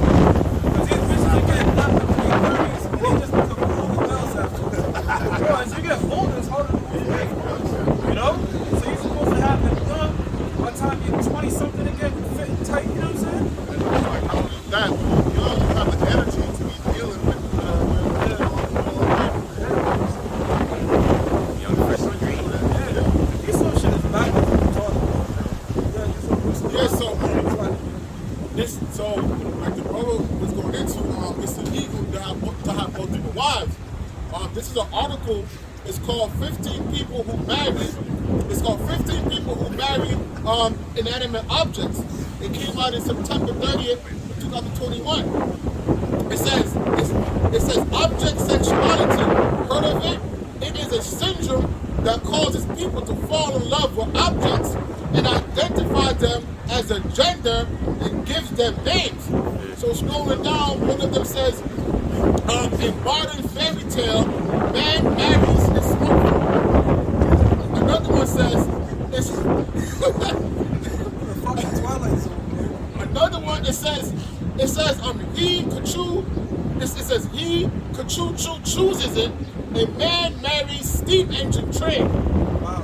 Another one, it says, may their love never be brought down. Now, you know, sorry, brother, not to cut you off. You know, like maybe 30 years ago, they'll say, look, that person's suffering from a mental disease. Yeah. You know? Or even when they first brought out homosexuality, like they'll say, like, that's a mental disease. Back in the 30s and 40s. Yeah, which really is a demon. That's on these people to do these things. But now in this society, you gotta literally be correct. So now you have shit like gender fluidity. I feel like a man now. I feel like a woman. You have to honor it. You see? So this shit is just bugged out, bro.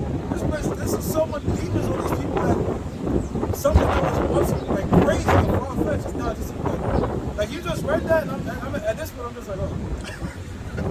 Like, you know what I'm saying? Because it's like nothing of this shit surprises you no more. Niggas marrying fucking trains, like it's earth. You got one where a lady marries the Berlin Wall. Another one that says game over. A man marries a video game character. Yeah, you know what's about to go crazy, bro? They're releasing these lifelike sex robots. Yeah. And that shit's about to explode. That shit's gonna niggas can't deal with women nowadays, bro. If you're not, let's say you gotta be 7 feet, 10 inches. Right. And then Fat bank accounts. yeah, you need a bank account. 6 figures. Yeah, your dick gotta hit your ankle, and you gotta be a porn star just to fuck with a fat bitch, bro. The standards in on these women are just going fuck with them, bro. It's through the roof. So niggas are gonna say, instead of dealing with this goddamn headache, I'm gonna get me a fucking sex doll. Deal with this. So this is it's gone, bro. It's gone.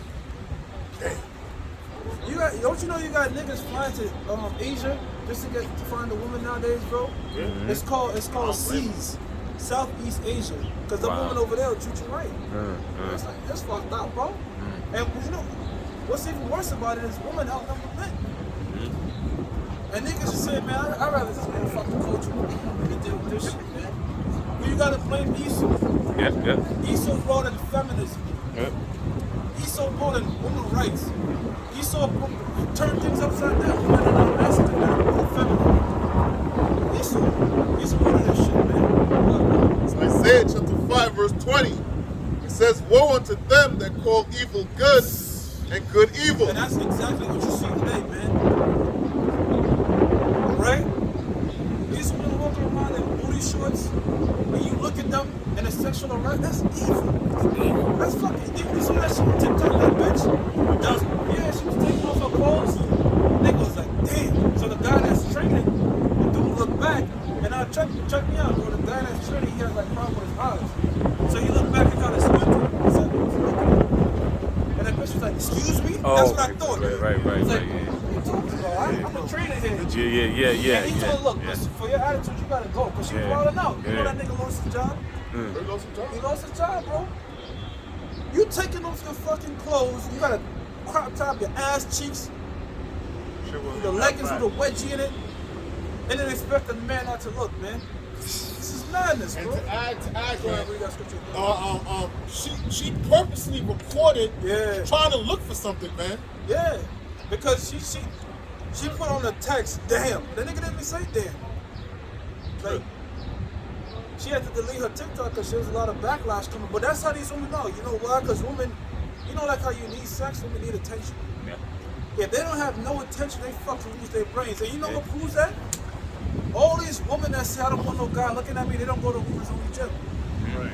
You have that. You have a woman only gym, but they don't go to that shit. Nah, because they want to come in with the booty shorts and the wedgie in it, so niggas can give them that validation, man. Women are sick in the head.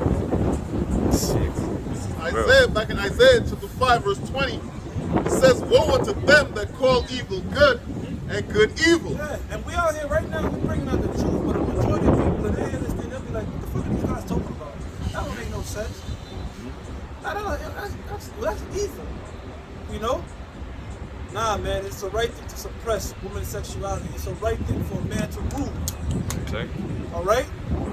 It's the right thing to put those colors, those that took the beautiful rainbows and made it associated with an instrument abomination.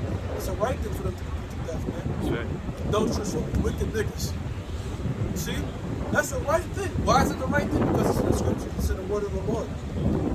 See? It's this chick that I know, right? I dealt with her a couple of times. She called me, well, sometime I'm doing the show, so it's going straight to voicemail. Yeah. So when I put the phone back off airplane mode, she called me back. She called me again. She was like, yo, you don't answer my phone now. You be feeling like putting hands on it. She said that to me. So I ain't say nothing, right? I ain't say nothing. She was like, you hear what I said? You gotta answer the phone. You gonna be putting hands on it.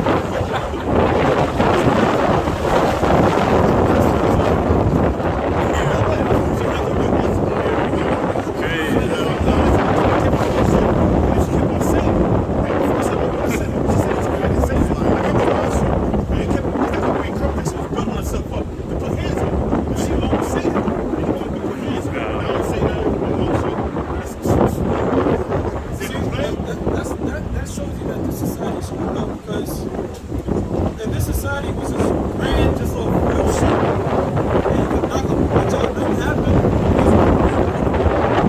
they'd be falling apart. Because we have that back to all that shit that they got that done. And then this snap right back in that feminist ring. That's right.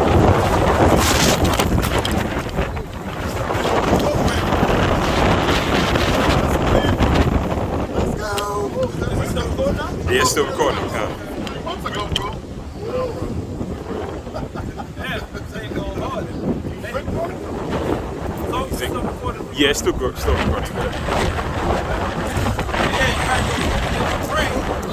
Feminists, as soon as that fucking bombs hit that building, they snap right in the kitchen. All that feminists are gonna be on the front lines and shit. As soon as that first missile struck that building, them bitches got the aprons back on, flipping, you know what I'm saying? So when the Lord has shit let loose again, hey, what the scripture says, man. Several women is gonna take over one man. All that feminist bullshit. Look, man. When all hell break loose, no woman is gonna be running to another woman with blue hair and tattoos, man. That's They're right. gonna be looking for a fucking man. Men. You know? It's gonna be survival of the fittest. You know? Because guess what? All pandemonium and hell is about to break loose in America. Get Jeremiah 30. Jacob's trouble. That's about to pop off. Yeah. Visualize that. You see three women walking down the prison. I think it was somewhere. I think it was in the midst of the prison. It was all on the prison. They just got attacked random. Three women. They just came out of nowhere. Oh, right. The shit out them. Hey, what about you had that quote unquote you was a transgender? You went into the female prison to start popping bitches. Yeah, got a couple of them pregnant. Yeah. Look, man. These are studs that think that they men. When science kicks in, logic. I'll give you an example. A man's fist is 70 times more powerful than a woman's fist. I don't know how they did the test, maybe grip strength or whatever, a punch or whatever, but they did a test. 70 times more. So if you don't have a fucking weapon, and men in their primal, they don't give a fuck if you shave their head off, chop out your titties. Once they see a vagina, you are meat. Yeah. I'm talking about, With a piece of meat. look, fucking Young M.A. Yeah. Young M.A. took them hormones to make her voice Right. sound like a man. When all hell breaks loose, Young M.A., you just a brolic bitch. Niggas That's are it. gonna be hunting you. That's right. You know? That's These right. women are gonna be booty. They're gonna be spoiled, man. So that whole masculine shit, they're gonna snap right back in the feminine when all hell breaks loose. That's right. That's right. Imagine them getting humbled, bro. Imagine one of the 4 hardcore dyke bitches getting humbled. Somebody just grabbing her and busting her from behind. Yo, bro, some of us fantasize about getting some of these bitches and putting them Yeah. little dyke bitches that look good. Just like, yo, watch, I'm gonna have you photo my clothes. That's right. It's gonna, man, think of it. Yo, bro, you don't know a lot of men that think your shit, bro. Yeah. You got men that are not even in truth, just like, man, that shit wants to break loose, man. I'm fucking Yeah. get me a dyke. Wild shit, bro. Yeah. Shit nice and tight. Yeah, look, man, you're gonna see a whole bunch of shit when things are lawless out here, bro.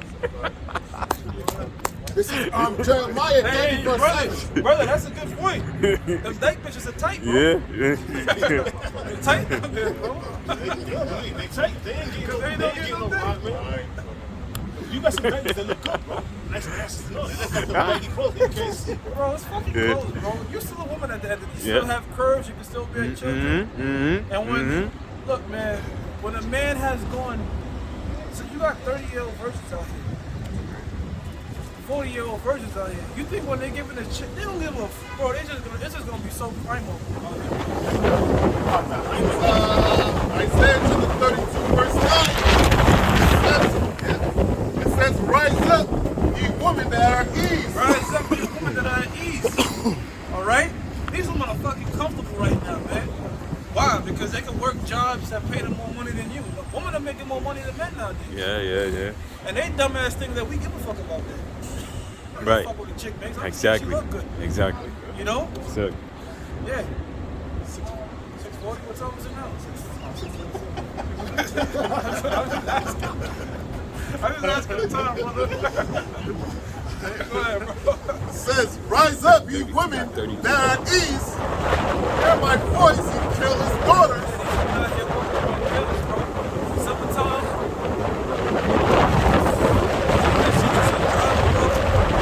I'm talking about the nipples popping through the bra. I'm talking about the boys just cameras on the shoulder.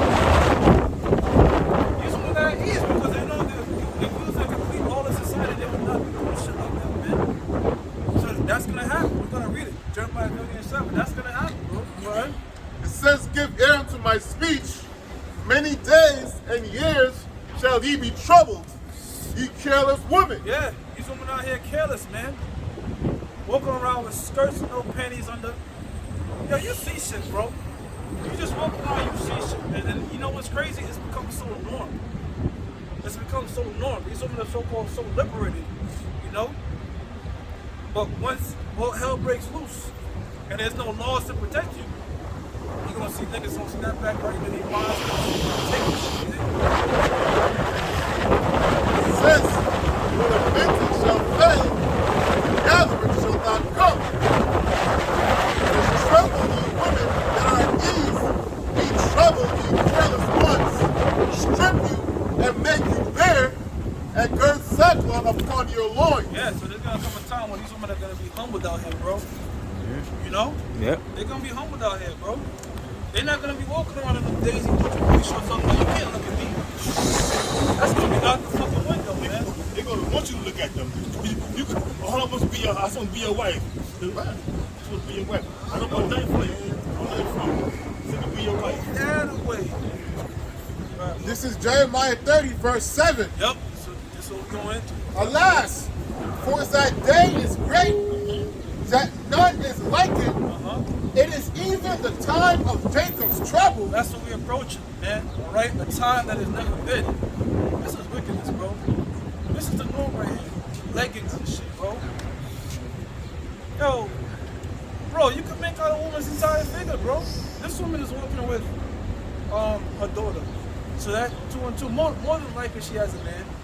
All right, maybe she's a single mom. You see her? You can see a whole physique, you can make her out. You know what I'm saying? This is off. This shit is completely off, man. Can the man tell her don't want something like that? No. She gonna say, who the fuck are you? And she gonna find another nigga to blow her back out that's gonna accept it. And while the other niggas blowing her back out, you paying for her and that nigga. Child support, whether you like it or not, man. Yeah. I'm gonna tell you something about child support real quick, not to deviate. If you're gonna do child support, file your own child support. Don't let her do it. You have to do it for yourself, but you have to do it first because if she files it, they can run the numbers up on your ass. This place is corrupt. What child support does nothing more than incentivize families to break up. Sure. If there was no child support, women would be more likely to stick through what they made. But shit like child support, welfare, and abortion, birth control, all that shit is a part of destroying families. Yeah. Thank the so-called white people. It says, but he shall be saved out of it. Yeah, he shall be saved out of it. Who? The elect, man. Somebody gets 2 Ezra 15, 14. You know? Yeah. Don't want to fear the elect. All these terrible things, the famine, the plagues, the pestilence. 2 Ezra 15, verse 14, it says, woe to the world and them that dwell therein. Yeah, so these people that dwell in the world, this shit is gonna, this prophecy is gonna catch your ass off guard, man. Just like how this wind caught us off guard. Like that. These prophecies are gonna catch you people off guard, man. You know what I'm saying? You know? Their minds aren't prepared, their minds aren't ready for us. What's that, 7 Thessalonians 5, 1 to 3? We know ourselves that the day the Lord comes to thief in the night. Jacob's trouble is going to pop off. You know? Go ahead. Can't wait. Yeah, keep reading 2 Ezra. Continuing on in 2 Ezra 15, 15 and 15, for the sword and their destruction draw nigh. Yeah, it's approaching. Okay. It's approaching. Go ahead. It says, and one people shall stand up to fight against another, the swords in their hands. Yep, racial division, you know? And I always say this, man. The prison system is a perfect example of how Jacob's trouble is going to be. Because when you go into prison, it's not about Crips, Bloods, none of that shit. Everybody just took up with their race. Because it's a thing that I'm trying to survive, I'm just going to get with the person that looks like me. You know? So a lot of these suburban areas where you got Jakes might be sprinkled in these nice areas, the crackers, they got guns, man. And they're gonna know that Jake is coming for them, so they're just gonna see you as another Jake. You know? All hell is gonna break loose, man. It's gonna, like I said, it's gonna be just like prison, but everywhere, man. You wanna have cops not trusting cops? People aren't gonna be regarding the police, man. And just like how we told you through the Spirit of the Lord, and the burden shall cease. And in 2020, on 34th Street, we got all these.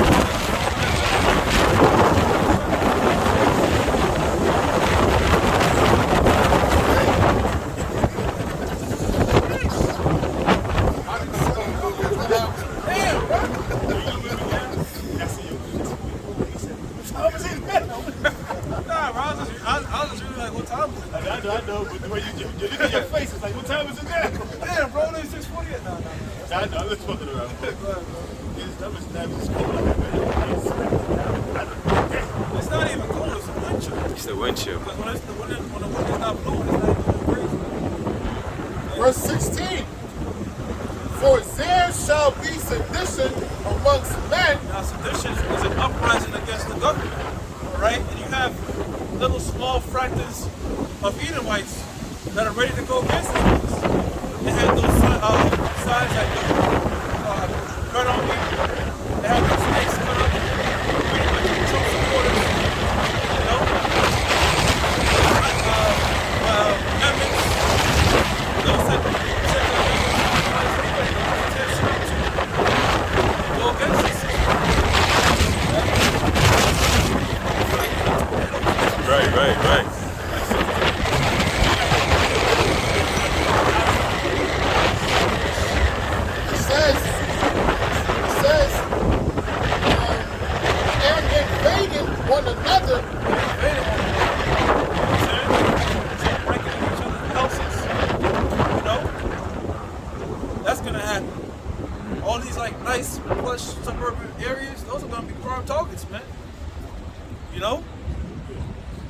right now that are struggling in the projects, you're kind of going to be a little bit well off because you already in that shit. So nobody going to go there. You know? They shall not regard the kings nor princes. Right, so your mayors, your elected officials, they don't give a fuck about that. Eric Adams, nobody gonna give a hell about you. Right? Kathy Morgan, they should have come to government. Your district attorney, different cops and shit, they don't give a hell about that. They're not gonna regard that. They're just gonna, go ahead, he's gonna say, go ahead. It says, and the course of their actions shall stand into power. Exactly. Okay? Just like when you watch this was Dawn of the Dead, not Dawn of the Dead, The Walking Dead. People just sort of build up their own civilization. You know? People clicked up to who they do, build something, and they only trust each other so that they emotion. So you're gonna have people so their own little factions to survive. Look at Eli. So do that. You know? And they're gonna be disregarded from the current government that's set up. Verse 17. A man shall desire to go into a city and shall not be able. And if you notice anything about that, let's use New York for example. Apart from the Bronx, nothing else is connected to land. Yep. You know? I forgot who I was driving with. I thought it was probably Chris Jamal who was talking about this. Like, let's say if all hell was to break loose in New York, you know how hard it would be to leave? I'm talking about Manhattan. Because everybody would be like trying to consolidate to the bridge. It'll be like a bottleneck, like so many cars trying to, there's gonna be traffic going a mile long because everybody's trying to get out. You don't have people trying to get out on foot, like in I Am Legend. Just let my kid across. It's gonna be crazy, bro. You know? And other different particular states out there that, you know, you're surrounded by water. Yeah. That's harsh, man. Yeah, man. Even if you're trying to go to like another, let's say you're trying to leave out of New York, and you're trying to go south. The tolls are gonna be backed up. The GWB is gonna be backed up. Howard Tunnel, Lincoln Tunnel. All that shit's gonna be jammed up, bro, because you have everybody trying to exodus at the same time. You see? That's what's gonna happen now. So you're not gonna be able to. You know? The scriptures tell you in those days, we're gonna be like pilgrims, bro. We're just gonna be on the move. That's right. Fuck it up. We don't know, like, you know what I'm saying? You might just be driving, but getting gas. There's so many shit you gotta consider, like, man, the gas pumps are gonna be long ass lines. It's gonna be super inconvenient to move around. The shores are gonna be empty, shelves are gonna be empty. It's gonna be a wild. When that scripture, Jeremiah 37, get fully fulfilled, it's gonna be wild out here, bro. Go ahead. Verse 18. Verse 18. Pride, the cities shall be troubled, the houses shall be destroyed, and men shall be afraid. Yeah. Right? You know? Because that idea of, man, I can call the police is gonna be out the window. That's just gonna be a fearful thought, bro. Because it really said that they're not answering. Yeah.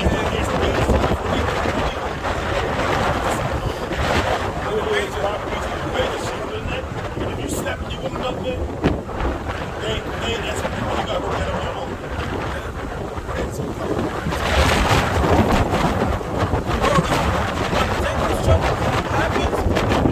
The phone lines is they're gonna be like constant. Like you can't even answer one of the calls. Brother Bakwa Ahmad, he's doing a video. The title of it is "It's So Bad Police Aren't Taking Reports from Rape Victims." Yeah, shit, man. Yeah, that's like, man, I'm not talking that shit. It's more serious shit. You know? Should have gave the box up. Yeah. That's it. Yeah.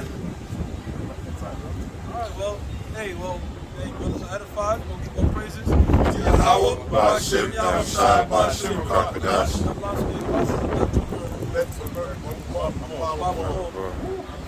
Quick after that. Quick.